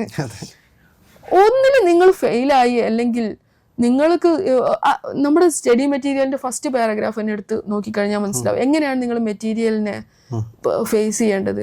ഒരു പാരഗ്രാഫ് വായിച്ചു, ആ പാരഗ്രാഫിൽ ഒന്നും വായിച്ചിട്ട് മനസ്സിലായിട്ടില്ലെങ്കിൽ റീഡ് ഇറ്റ് അഗെയിൻ എന്ന് മെറ്റീരിയൽ പറയുന്നുണ്ട്. Read it again. അപ്പൊ നിങ്ങൾക്ക് കുറച്ച് കാര്യങ്ങൾ കിട്ടും. റീഡ് ഇറ്റ് അഗെയിൻ, പിന്നെയും കുറച്ച് കാര്യങ്ങൾ. ട്രൈ ട്രൈ ട്രൈ എന്ന് പറയുന്ന ആ ഒരു ലോക സിദ്ധാന്തത്തിലാണ് സത്യം പറഞ്ഞാല് നമ്മുടെ എല്ലാവരുടെയും ലൈഫ് മുന്നോട്ട് കൊണ്ടുപോകേണ്ടതെന്ന് ഞാൻ വിശ്വസിക്കുന്നു. ഒരു ട്രയല് ചിലപ്പോൾ ഫെയിൽ ആവാം, രണ്ടാമത്തെ ട്രയല് ചിലപ്പോൾ ഫെയിൽ ആവാം, അതൊന്നും വിഷയമല്ല. പക്ഷെ ആ ഫെയിലിയറിൽ നിങ്ങൾ പല കാര്യങ്ങളും പഠിക്കുന്നുണ്ട്, മനസ്സിലായില്ല? അപ്പോൾ ആ തത്വം തന്നെയാണ് പ്രൊഫഷനും നമ്മളെ ആസ് എ പ്രൊഫഷണൽ ശരിക്കും ഒരു പവർ പാക്ക് കോഴ്സാണെന്ന് വേണമെങ്കിൽ പറയാം. ജീവിതത്തിലെ പല സാഹചര്യത്തിൽ കൂടെ നമ്മളെ നടത്തിച്ച് പല രീതിയിൽ കൂടി നമ്മളെ പരീക്ഷിച്ച് ഈ CA എന്ന് പറയുന്ന രണ്ടക്കം നമുക്ക് തോളിലേറ്റാൻ കഴിയുന്നുണ്ട് എന്നുണ്ടെങ്കിൽ അതിൽ CA ആയി കഴിഞ്ഞതിന് ശേഷം പ്രൊഫഷൻ മുന്നോട്ട് കൊണ്ടുപോകാനുള്ള ഒരു എനർജി കൂടി നമ്മുടെ കോഴ്സ് നമുക്ക് തരുന്നുണ്ട്, നമ്മളെ പഠിപ്പിക്കുന്നുണ്ട്. എല്ലാ അർത്ഥത്തിലും നമ്മളെ പഠിപ്പിക്കുന്നുണ്ട്. ശരിക്കും ഞാൻ വേറൊരു സ്ട്രീമിലേക്കായിരുന്നു പോയിരുന്നെന്നുണ്ടെങ്കിൽ ഇന്ന് ഞാൻ ഇങ്ങനെ ഈ ഒരു പ്രൊഫഷൻ എനിക്ക് മുന്നോട്ട് വരാൻ എന്തായിരുന്നാലും കുട്ടികളായിരുന്ന സമയത്ത് ഞാൻ ലീവ് എടുത്തേനെ. അതിപ്പോഴും ഞാൻ ചിന്തിക്കുന്ന ഒരു കാര്യമാണ്. ഒരു ഡോക്ടർ ആയിരുന്നെങ്കിലോ ഒരു എഞ്ചിനീയർ ആയിരുന്നെങ്കിലോ കുട്ടികളായിരുന്ന സമയത്ത് ചിലപ്പോൾ ഞാൻ ഒന്ന് ബാക്കിൽ പോകാനുള്ള സാധ്യത വളരെ കൂടുതലായിരുന്നേനെ. പക്ഷെ ആസ് എ ചാർട്ടേഡ് അക്കൗണ്ടന്റ് എനിക്ക് ഈ ഒരു കോഴ്സ് എടുത്തതിനുള്ള ഒരു എന്താ പറയാ, ഒരു നന്ദി എന്ന് പറയുന്ന ഈ ലൈഫിന്റെ ഈ ഒരു ശ്രമം എന്ന് പറയുന്ന ഒരു പൊതുവായ തത്വം നമ്മളെ പഠിപ്പിക്കുക എന്നുള്ള ഒരു ബേസിക് ആയിട്ടുള്ള ഒരു കാര്യമാണ് ചാർട്ടേഡ് അക്കൗണ്ടൻസി കോഴ്സ് ചെയ്യുന്നതെന്ന് ഞാൻ വിചാരിക്കുന്നു. മാം പഠിച്ചിരുന്ന സ്റ്റഡി സ്ട്രാറ്റജി അല്ലെങ്കിൽ സ്റ്റഡി ടിപ്സ് ഒക്കെ ഒന്ന് പറയാമോ? അതെ, നമ്മൾ കോഴ്സിന് ജോയിൻ ചെയ്യുന്ന സമയത്ത് മെറ്റീരിയൽ അവർ തരുമല്ലോ. അപ്പോൾ മെറ്റീരിയൽ അവർ തന്നിട്ട് നമ്മൾ വേറെ ഇൻസ്റ്റിറ്റ്യൂട്ട് ആക്ച്വലി നമ്മൾ ഒരു കോഴ്സിൽ നിങ്ങൾ സെപ്പറേറ്റ് ഒരു കോഴ്സിന് പോയി പഠിക്കുന്നൊന്നും ഇൻസ്റ്റിറ്റ്യൂട്ട് പറയുന്നില്ല. അവരുടെ പ്ലാറ്റ്ഫോമിൽ എല്ലാവിധ റിസോഴ്സും അവൈലബിൾ ആണ്. അത് ഇതുപോലത്തെ തമാശ പറയുന്ന ഫാക്കൽറ്റീസ് ഒന്നും ഇല്ല എന്നുണ്ടെങ്കിലും അവരുടെ ക്ലൗഡ് പ്ലാറ്റ്ഫോമിൽ എല്ലാ ഈച്ച് ആൻഡ് എവറി ലെസൺസിനും അതിൽ ഇൻസ്റ്റിറ്റ്യൂട്ട് തന്നെ പ്രൊവൈഡ് ചെയ്യുന്ന കോഴ്സ് ഉണ്ട്. അതിൻ്റെ അപ്പുറത്തേക്ക് നമുക്ക് മനസ്സിലാവാതാവുമ്പോഴാണല്ലോ നമ്മൾ പുറമേയുള്ള ഒരു പ്രൈവറ്റ് കോച്ചിങ് സെന്ററിനെ നമ്മൾ അപ്രോച്ച് ചെയ്യുന്നത്. അങ്ങനെ പോകുന്ന സമയത്ത് ഒരിക്കലും ഈ മെറ്റീരിയലിനായിട്ട് ഗ്യാപ്പ് ഇടരുത്. ഇൻസ്റ്റിറ്റ്യൂട്ട് എന്ന് വെച്ചാൽ നമ്മൾ ഈ പ്രൈവറ്റ് കോച്ചിങ് സെന്റർ തരട്ടെ, അവർ തന്ന മെറ്റീരിയൽ നമ്മുടെ കൈവശം ഉണ്ടാവും. അത് പഠിപ്പിക്കാനുള്ള ഒരു എളുപ്പത്തിന് വേണ്ടിയിട്ട് അതായത് ഫാക്കൽറ്റീസ് ഉപയോഗിക്കുന്നതാണെങ്കിൽ കൂടിയും മെറ്റീരിയലിനായിട്ട് നമ്മൾ ഒരു ടച്ച് വിടരുത്.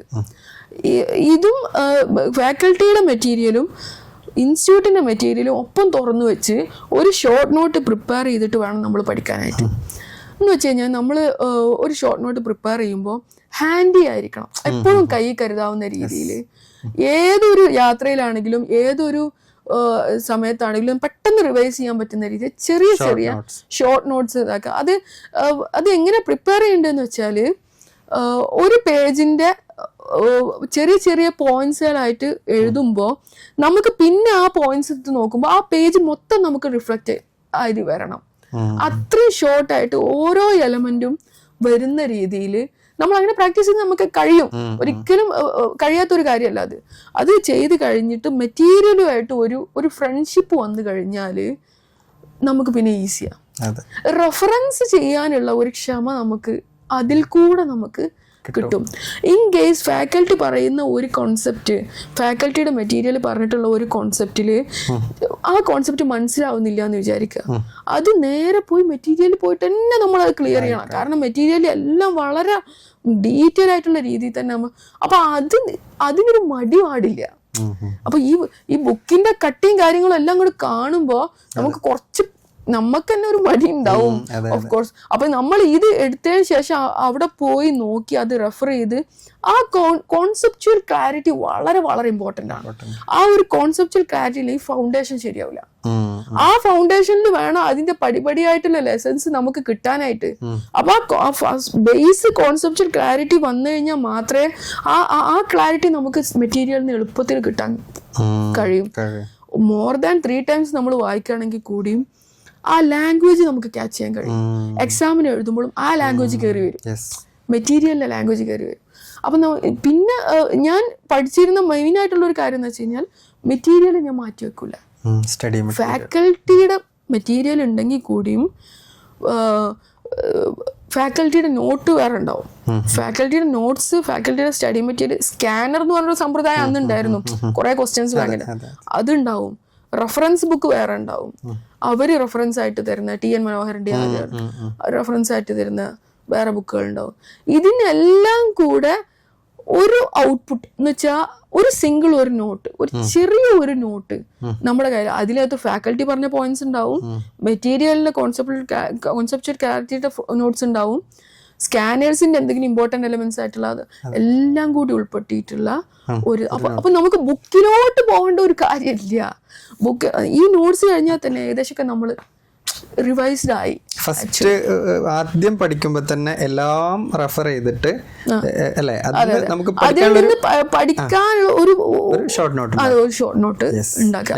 അതാവുമ്പോ റിവിഷൻ വളരെ എളുപ്പമാണ്. നമുക്ക് റിവിഷൻ വളരെ എളുപ്പമായിട്ട് വരും. അങ്ങനെയായിരുന്നു അതിനൊരു പഠനത്തിന്റെ ഒരു മെത്തേഡ്, അങ്ങനെയായിരുന്നു ആ മെത്തേഡ് ഉണ്ടായിരുന്നത്. പിന്നത്തെ മെയിൻ വിഷയം എന്ന് പറഞ്ഞു കഴിഞ്ഞാൽ എത്രത്തോളം നമ്മൾ പഠനത്തിന് വേണ്ടി ഉപയോഗിക്കുന്നു എന്നുള്ളതാണ്. ഒരു 10-14 മണിക്കൂർ ബുക്കിന് മുന്നിലിരുന്നാലും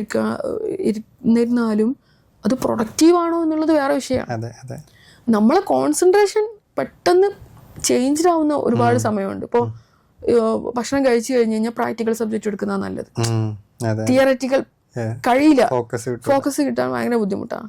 ഇപ്പൊ എന്നെ സംബന്ധിച്ചിടത്തോളം എനിക്ക് ലേറ്റ് നൈറ്റ് ഇരിക്കാം, ഏർലി മോർണിംഗ് പറ്റൂല.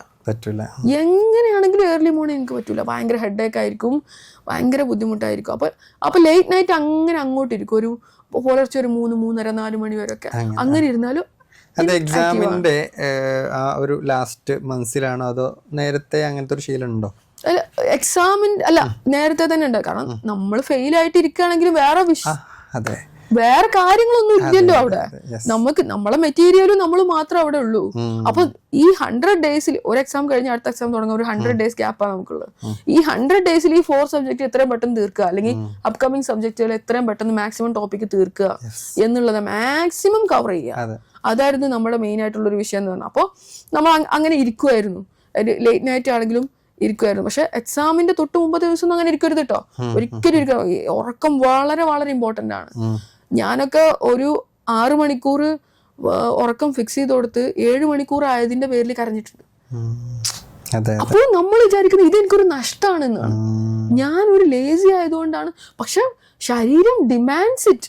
നമ്മൾ ബോഡി ഡിമാൻഡ് ചെയ്യാണ്, നിങ്ങൾ ലെവലിൽ തെറ്റി, നിങ്ങൾക്ക് ഇത്രയും ഉറക്കം മസ്റ്റാണ് എന്നുള്ള രീതി. അപ്പോൾ ഈ കുട്ടികൾ അതൊന്നും ചിന്തിക്കൂല. അങ്ങനെ വരുന്ന ഒരുപാട് ആരോഗ്യ പ്രശ്നങ്ങൾ നേരിടുന്ന ഒരുപാട് കുട്ടികൾ എനിക്കറിയാം. അപ്പം നിങ്ങൾ ഉറക്കത്തിന് ഡെഫിനറ്റ്ലി, ഉറക്കമാണ് നമ്മളെ ബ്രെയിനും നമ്മളെ ശരീരം മൊത്തം നമ്മൾ റെസ്റ്റ് എടുക്കുന്ന ഒരു സമയം എന്ന് പറയുന്നത്. ഉറക്കം ഡെഫിനറ്റ്ലി ഒരു 5-6 മണിക്കൂർ എന്തായിരുന്നാലും ഉറങ്ങണം, ഉറങ്ങാതെ പറ്റൂല. അപ്പോൾ അതിന് ശേഷമുള്ള സമയം മാക്സിമം ഡേ ടൈം ആണെങ്കിലും നൈറ്റ് ആണെങ്കിലും ഉറക്കമുള്ള സമയം, ഉറക്കമില്ലാത്ത സമയം 2 കാറ്റഗറി ചെയ്യാമല്ലോ. ഉറക്കമില്ലാത്ത സമയത്തിൽ ടു ദ മാക്സിമം സ്റ്റഡീസിന് കൊടുക്കുക എന്നുള്ളത് തന്നെയായിരുന്നു വിഷയം ഉണ്ടായിരുന്നത്. മാം എങ്ങനെയാണ് എക്സാമിന് അപ്രോച്ച് ചെയ്തിരുന്നത്? എക്സാം നമുക്ക് 3 മണിക്കൂർ സമയത്തിൽ 6 ബ്ലോക്ക് ക്വസ്റ്റ്യൻ ആണല്ലോ. 7 ബ്ലോക്ക് ക്വസ്റ്റ്യൻ ഇപ്പോഴും അങ്ങനെ തന്നെ അല്ലേ? 7 ബ്ലോക്ക് ക്വസ്റ്റ്യനിൽ 1 ഓപ്ഷണലാണ്, 1 കമ്പൽസറി ആണ്. നമ്മൾ 7 ബ്ലോക്ക് ക്വസ്റ്റ്യനിൽ 6 ബ്ലോക്ക് നമ്മൾ എന്ത് ചെയ്യണം, മസ്റ്റ് ആയിട്ട് നമ്മൾ ചെയ്തിരിക്കണം. അപ്പോൾ ഫസ്റ്റത്തെ എക്സാം ഭയങ്കര രസമായിരുന്നു. കാരണം എല്ലാം നമ്മളെ പറഞ്ഞ് പഠിപ്പിച്ച് ഇട്ടിട്ട് തന്നെയാണല്ലോ എക്സാം ഹാളിൽ തരുന്നത്. അഡ്വാൻസ്ഡ് അക്കൗണ്ട്സ് ആണ്, ഇന്ററിന്റെ അക്കൗണ്ട്സ്. മറ്റേത് ഇതായിരുന്നല്ലോ, അതെ MCQ ആണ്. അപ്പോൾ അതിന് വലിയൊരു ടൈം മാനേജ്മെന്റ് എന്ന് പറയാനുള്ള ഒരു ഇല്ല. കാരണം ഒരു എക്സാമിനേഷൻ കഴിയുന്നതിന്റെ ഒരു അരമണിക്കൂർ മുമ്പ് തന്നെ ചിലപ്പോൾ നമ്മളെ ക്വസ്റ്റ്യൻസ് എല്ലാം കഴിഞ്ഞിട്ടുണ്ടാവും. അതുപോലെയല്ല ഇന്ററിന് അക്കൗണ്ട്സിൽ ഇരുന്ന സമയത്ത് 6 ബ്ലോക്ക് ക്വസ്റ്റ്യൻ ആണല്ലോ ഈ പറഞ്ഞ പോലെ. ഫസ്റ്റത്തെ ബ്ലോക്ക് എടുത്തു, ഭയങ്കര കോൺഫിഡൻസ്, നല്ല കോൺഫിഡൻസ് ആയിരുന്നു. കാരണം ഞാൻ നന്നായി പഠിച്ച ബ്ലോക്ക് തന്നെയാണ് വന്നിട്ടുള്ളത്. ചെറിയ ഒരു അഡ്ജസ്റ്റ്മെന്റ് എൻട്രി വന്നിട്ടുണ്ട്, അതും എനിക്കറിയാം, കുഴപ്പമൊന്നുമില്ല, ഇപ്പൊ ശരിയാവും എന്നുള്ള രീതിയിൽ എഴുതിക്കൊണ്ടേ ഇരിക്കുക. 1.5 മണിക്കൂർ കഴിഞ്ഞിട്ടാണ് ഒരു ക്വസ്റ്റ്യൻ കംപ്ലീറ്റ് ആയിട്ടില്ല. ആ ക്വസ്റ്റ്യൻ കംപ്ലീറ്റ് ആയിട്ടില്ല. ആ 1.5 മണിക്കൂർ കഴിഞ്ഞിട്ടാണ് ദൈവം എന്റെ 1.5 മണിക്കൂർ കഴിഞ്ഞു, ഫസ്റ്റ് ബ്ലോക്കിൽ നിന്ന് ഞാൻ അങ്ങോട്ട് എത്തിയിട്ടില്ല എന്നുള്ളൊരു യാഥാർത്ഥ്യം ഞാൻ മനസ്സിലാക്കുന്നത്. പിന്നെ എനിക്ക് തോന്നി നമ്മൾ ടെസ്റ്റ് പേപ്പേഴ്സിൽ എങ്ങനെയൊക്കെ നമ്മൾ പ്രാക്ടീസ് ചെയ്താലും ഒറിജിനൽ എക്സാം ലൈവായിട്ട് നമ്മൾ കൊടുക്കുന്ന ഒരു ഔട്ട്പുട്ടിനാണ് ഏറ്റവും കൂടുതൽ മൂല്യമുള്ളത്. അപ്പം നമ്മൾ പിന്നെ നെക്സ്റ്റ് ഡേക്ക് എക്സാമിന് പോകുമ്പോൾ 6 ബ്ലോക്കിന് അരമണിക്കൂർ, ഒരു ബ്ലോക്കിന് അരമണിക്കൂർ. അത് കഴിഞ്ഞാൽ whether the answer is complete or not, we need to jump to the next one. പെട്ടെന്ന് തന്നെ നെക്സ്റ്റേക്ക് ചാടണം എന്നുള്ള രീതിയിൽ ഇനി എനിക്കത് ചെയ്യാൻ കഴിയുമോ, അല്ലെങ്കിൽ ഇത് എനിക്ക് കംപ്ലീറ്റ് ചെയ്യാൻ കഴിയുമോ എന്ന് ചിന്തിക്കാനുള്ള സമയമില്ല. വാച്ച് ഇങ്ങനെ എടുക്കും, നമ്മളിങ്ങനെ എഴുതിയിട്ട് നിങ്ങൾ 30 മിനിറ്റ്സ് എന്നാകുമ്പോഴേക്ക് അതേ അങ്ങനെയായിരുന്നു സ്ട്രാറ്റജി ആയിരുന്നു ഞാൻ ഉപയോഗിച്ചിരുന്നത്. നമ്മൾ റീഡ് ഇറ്റ് കെയർഫുള്ളി എന്ന് പറഞ്ഞിട്ട് ഫസ്റ്റ് നമുക്ക് തരും. ക്വസ്റ്റ്യൻ പേപ്പർ ആക്ച്വലി ഞാൻ റീഡ് ചെയ്യില്ലായിരുന്നു, അതിനുള്ള 1/4 മണിക്കൂർ പോവും, മനസ്സിലായില്ലേ? അപ്പൊ നമ്മളിപ്പോ ഈ അക്കൗണ്ട്സിലൊക്കെ ആണെന്നുണ്ടെങ്കിൽ ഫസ്റ്റ് തന്നെ നമുക്ക് മനസ്സിലാവില്ല ഏത് ചാപ്റ്ററിൽ നിന്നാണ് വന്നത് എന്നുള്ളത്. അപ്പൊ 6 ബ്ലോക്കിന്റെയും ഇതാണ് വന്ന് ഏത് ടോപ്പിക്കാണ് വന്നതെന്നുള്ള ഏകദേശം ഒരു ധാരണ വെച്ച് കഴിഞ്ഞാൽ അതിലത്തെ ഏത് ടോപ്പിക്കിലാണ് എനിക്ക് സ്പെഷ്യലൈസ്ഡ് നോളേജ് ഉള്ളത്, ഇറ്റ് വിൽ പിക്ക്. അപ്പൊ നമ്മൾ അത് വേണം ആദ്യം പിക്ക് ചെയ്യാന്. അപ്പൊ അതുകൊണ്ട് തന്നെ ക്വസ്റ്റ്യൻ മൊത്തം വായിക്കാതെ എന്താണ് ടോപ്പിക്ക് എന്ന് ആദ്യം ചോദിച്ചിട്ടാണ് ഞാൻ ആദ്യം നോക്കിയിട്ട് അപ്പൊ റീഡ് ചെയ്യാൻ പോലും ഞാൻ സമയം ടേബിളിലുള്ള കണ്ടന്റ് കണ്ടാൽ തന്നെ ഏത് ചാപ്റ്റർ മനസ്സിലാക്കാം. അത് വെച്ച് പിക്ക് ചെയ്യാനേ നടക്കുള്ളൂ. കാരണം ഈ ക്വസ്റ്റ്യൻ പേപ്പർ മൊത്തം വായിച്ച് അഡ്ജസ്റ്റ്മെന്റ്സ് കാര്യങ്ങളെല്ലാം വായിച്ചിട്ട് സമയം പോവാണ്. റീഡിങ് ടൈം 1/4 മണിക്കൂർ, ഒരു അരമണിക്കൂർ പോയി കഴിഞ്ഞാൽ അത് പോയി, ഫസ്റ്റ് ബ്ലോക്കിന്റെ ടൈം പോയി. അപ്പൊ അതുകൊണ്ട് ആ ഒരു ബ്ലോക്ക് അത് ഫുള്ളി റീഡ് ചെയ്തിട്ട് എനിക്ക് ചെയ്യാൻ കഴിയോ ഇല്ലയോ എന്നുള്ള ചോദ്യം ഇല്ല, അത് ചെയ്തേ പറ്റൂ. അതിൽ വരുന്ന അഡ്ജസ്റ്റ്മെന്റ്സ് പിന്നെ ആ സമയത്ത് നമ്മളെ ബ്രെയിൻ എങ്ങനെയാണോ ഡെവലപ്പ് ആവുന്നത് അത് വെച്ച് അതങ്ങ് ഇതാക്കണം. അങ്ങനെ 100% ചെക്ക് ചെയ്യും, 100% അറ്റൻഡ് ചെയ്യും, 100 മാർക്കിനുള്ളതും അറ്റൻഡ് ചെയ്യും. കാരണം നമ്മൾ എക്സാമിന് അവര് ആദ്യം തന്നെ RTPയിൽ റിവിഷൻ ടെസ്റ്റ് പേപ്പേഴ്സിൽ ഫസ്റ്റത്തെ നമുക്കൊരു ഭാഗത്തിൽ തന്നെ ഇൻസ്റ്റിറ്റ്യൂട്ട് നമ്മളോട് ഇങ്ങോട്ട് പറയുന്നുണ്ട്, പെർഫെക്റ്റ്ലി ആൻസേർഡ് ആയിട്ടുള്ള ക്വസ്റ്റ്യൻസ് തരുന്ന മാർക്കിനേക്കാൾ കൂടുതലായിരിക്കും ആവറേജ്ലി ആൻസേർഡ് ആയി തരുന്ന ക്വസ്റ്റ്യൻസ് അല്ലേ. അപ്പോൾ പെർഫെക്റ്റ് ആയിട്ട് നിങ്ങൾ ഒരു ക്വസ്റ്റ്യനും ആൻസർ ചെയ്യാൻ വേണ്ടി ശ്രമിക്കുന്നതിനേക്കാൾ നല്ലതാണ് ആവറേജ് ആയിട്ട് കുറച്ച് ക്വസ്റ്റ്യൻസ് ആൻസർ ചെയ്യുന്നത്. അതിനാണ് ഞാൻ ഫോളോ ചെയ്തത്. നമ്മൾ പിക്ക് ചെയ്യുന്ന ക്വസ്റ്റ്യന് മാക്സിമം നല്ല രീതിയിൽ ഈ നോക്കുന്ന ആൾക്ക് നല്ല രീതിയിൽ നല്ല അടുപ്പിച്ചൊന്നും എഴുതാതെ വളരെ സ്പേഷ്യസ് ആയിട്ട് തന്നെ എഴുതുക. അതിനേക്കാൾ ഉപരിയാണ് മെറ്റീരിയലിൽ നമുക്ക് തരുന്ന ആൻസേഴ്സിന്റെ പ്രസന്റേഷൻ. മെറ്റീരിയലിലെ പ്രസന്റേഷൻ വളരെ വളരെ ഇമ്പോർട്ടൻ്റ് ആണ്. മെറ്റീരിയൽ എങ്ങനെയാണോ പ്രസന്റ് ചെയ്യുന്നത് അതിന്റെ ഒരു 50% നമുക്ക് പ്രസന്റ് ചെയ്യാൻ കഴിഞ്ഞു എന്നുണ്ടെങ്കിൽ വാല്യൂവറുടെ ഇംപ്രഷൻ കൂടും, മനസ്സിലായില്ലേ? അപ്പൊ എക്സാമിന് ആൻസർ ഫുള്ളി അത് ചില സബ്ജക്റ്റിനാണ് അത് അപ്ലിക്കബിൾ ആവുക, ഇസ്ക പോലത്തെ സബ്ജക്റ്റിന് അപ്ലിക്കബിൾ അല്ല. ആൻസർ കീയിൽ എന്താണോ ഉള്ളത് അതുണ്ടെങ്കിൽ മാത്രമേ വാല്യൂവർ മാർക്ക് തരുള്ളൂ, മനസ്സിലായില്ലേ? അപ്പൊ ഇസ്കയിൽ ഇപ്പോഴത്തെ കുട്ടികൾക്ക് അവർക്ക് ChatGPT ചോദിക്കാം, AI-നോട് ചോദിക്കാം എന്താണ് ഈ കോൺസെപ്റ്റ് എന്താണെന്നുള്ളത് ചോദിക്കാൻ പറ്റും. നമുക്കൊക്കെ എന്ന് പറഞ്ഞു കഴിഞ്ഞാൽ എന്തായിരുന്നാലും റെഫർ ചെയ്യണം, റെഫർ ചെയ്ത് അത് എഴുതി പരിശീലിച്ച് അത് ട്രെയിൻ ചെയ്തതിന് ശേഷം മാത്രമേ ഡിക്ഷണറി ഒക്കെ വെച്ച് അർത്ഥം കണ്ടെത്തുന്ന ഒരു കാലം ഉണ്ടായിരുന്നു. ഇപ്പൊ അതില്ല. ഇപ്പൊ ജസ്റ്റ് മീനിങ് എന്ന് പറഞ്ഞിട്ട് ജസ്റ്റ് ടൈപ്പ് ചെയ്ത് കൊടുത്തു കഴിഞ്ഞാൽ അപ്പൊ ഏതൊരു ഫെസിലിറ്റീനെയും നല്ല പ്രൊഡക്റ്റീവായിട്ട് നമ്മൾ ഉപയോഗിക്കണം. ടൈം എന്താ പറയാ, ടൈം കുറയ്ക്കാൻ വേണ്ടിയിട്ട് ഒരു ഷോർട്ട് കട്ട് എന്നുള്ള രീതിയിൽ ഒരു ടെക്നോളജിനെ ഒരിക്കലും ഉപയോഗിക്കരുത്. നമ്മൾ അതിന്റെ കണ്ടന്റബിലിറ്റി കുറഞ്ഞു. നമ്മൾ ഒരു ടോപ്പിക്കിന് ഈ ടോപ്പിക് എന്താന്നുള്ളത് നേരെ AI-നോട് പോയി ചോദിച്ചാൽ അത് പറഞ്ഞു തരും. അതുപോലെയല്ല നമ്മൾ വായിച്ച് മനസ്സിലാക്കുമ്പോൾ. ഇൻസ്റ്റിറ്റ്യൂട്ട് എന്താണോ പറയുന്നത് അത് വായിച്ച് മനസ്സിലാക്കുന്ന സമയത്ത് നമ്മൾക്ക് കിട്ടുന്ന ഒരു പ്രൊഫഷൻസിയാണ്. എന്ന് വെച്ച് കഴിഞ്ഞാല് ആ ലാംഗ്വേജ് ഹാൻഡിൽ ചെയ്യാനുള്ള ഒരു കഴിവ് നമുക്കതിൽ കിട്ടി. എസ്പെഷ്യലി ലോയും ഓഡിറ്റിംഗ് വെരി വെരി ഇമ്പോർട്ടൻ്റ് ആണ്. വളരെ ഇമ്പോർട്ടൻ്റ് ആയിട്ടൊരു കാര്യമാണ് ഇസ്ക. അതുപോലെ തിയററ്റിക്കൽ പേപ്പേഴ്സ്, ഓഡിറ്റിംഗ് ആണെങ്കിലും ഓക്കെ, കോസ്റ്റിംഗ് ഒക്കെ പിന്നെ പ്രാക്ടിക്കൽ ആയിട്ടുള്ള പ്രോബ്ലം പേപ്പേഴ്സ് ആയതുകൊണ്ട്. അപ്പോൾ മാക്സിമം മെറ്റീരിയൽ ഉപയോഗിച്ചിട്ട് മാക്സിമം ഇങ്ങനെ ടൈം നല്ല രീതിയിൽ ഉപയോഗിച്ചിട്ടാണ് ഞാൻ എക്സാമിന് ഇത് ചെയ്തിരുന്നത്. 100% എന്തായിരുന്നാലും 100% അറ്റംപ്റ്റ് കൊടുക്കും, അറ്റൻഡ് ചെയ്യും എന്ന് കംപ്ലീറ്റ്ലി 100% അറ്റൻഡ് ചെയ്തിട്ട് തന്നെയാണ്. അതിൽ ഞാൻ ഇപ്പോഴും വിശ്വസിക്കുന്നു. അതുകൊണ്ടായിരിക്കാം പാസ്സായത് എന്നുള്ളത്. സ്റ്റഡീസ് സ്റ്റോപ്പ് ചെയ്യാൻ ഒരുപാട് കാരണങ്ങൾ പെൺകുട്ടികൾക്ക് ഒരു പക്ഷെ ഉണ്ടായേക്കാം. അപ്പോൾ ഒരുപാട് പ്രശ്നങ്ങൾ ലൈഫിൽ ഉണ്ടായിട്ടും അതൊക്കെ ഓവർകം ചെയ്ത് പാസ്സായി കാണിച്ച ഒരാളാണല്ലോ CA ഹൻസ ബീഗം. അപ്പോൾ ഇപ്പോൾ കറൻ്റ്ലി CA പഠിച്ചുകൊണ്ടിരിക്കുന്ന ഒരുപാട് ബുദ്ധിമുട്ടുകളൊക്കെ ഫേസ് ചെയ്യുന്ന പെൺകുട്ടികളോട് എന്താണ് CA ഹൻസ ബീഗത്തിന് ഷെയർ ചെയ്യാനുള്ളത്? ഞാൻ മുമ്പേ പറഞ്ഞ അതേ കാര്യം തന്നെയാണ്. ശ്രമം എന്നുള്ളത് ആർക്കും തടയാൻ കഴിയില്ല. ശ്രമം എന്നുള്ളത് നമ്മുടെ കയ്യിലിരിക്കുന്ന കാര്യം കൂടിയാണ്. മറ്റൊരാൾ നമ്മൾ ഒരുപാട് ഫോഴ്സ് ചെയ്തിട്ട് ട്രൈ എന്നുള്ളത് പറഞ്ഞു കഴിഞ്ഞാൽ നമുക്ക് ട്രൈ വരൂ ഇല്ല. നമ്മൾ തന്നെയാണ് അതിന് മുൻകൈ എടുക്കേണ്ടത്.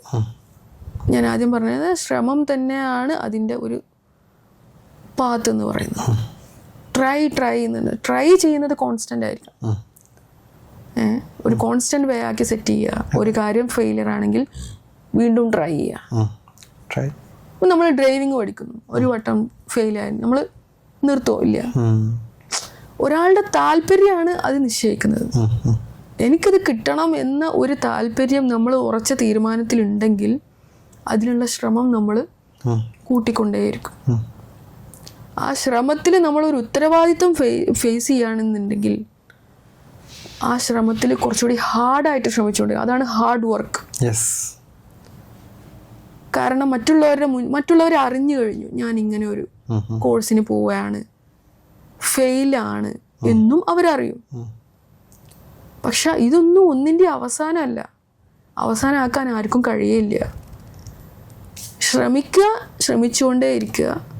ആ ശ്രമത്തിൽ നമുക്കൊരു ഉത്തരവാദിത്വം ഫീൽ ചെയ്താൽ ആ ശ്രമിക്കുന്നതിൻ്റെ റിസൾട്ടിന് വേണ്ടി നമ്മൾ ആത്മാർത്ഥമായിട്ട് തന്നെ കഠിനാധ്വാനം ചെയ്യും.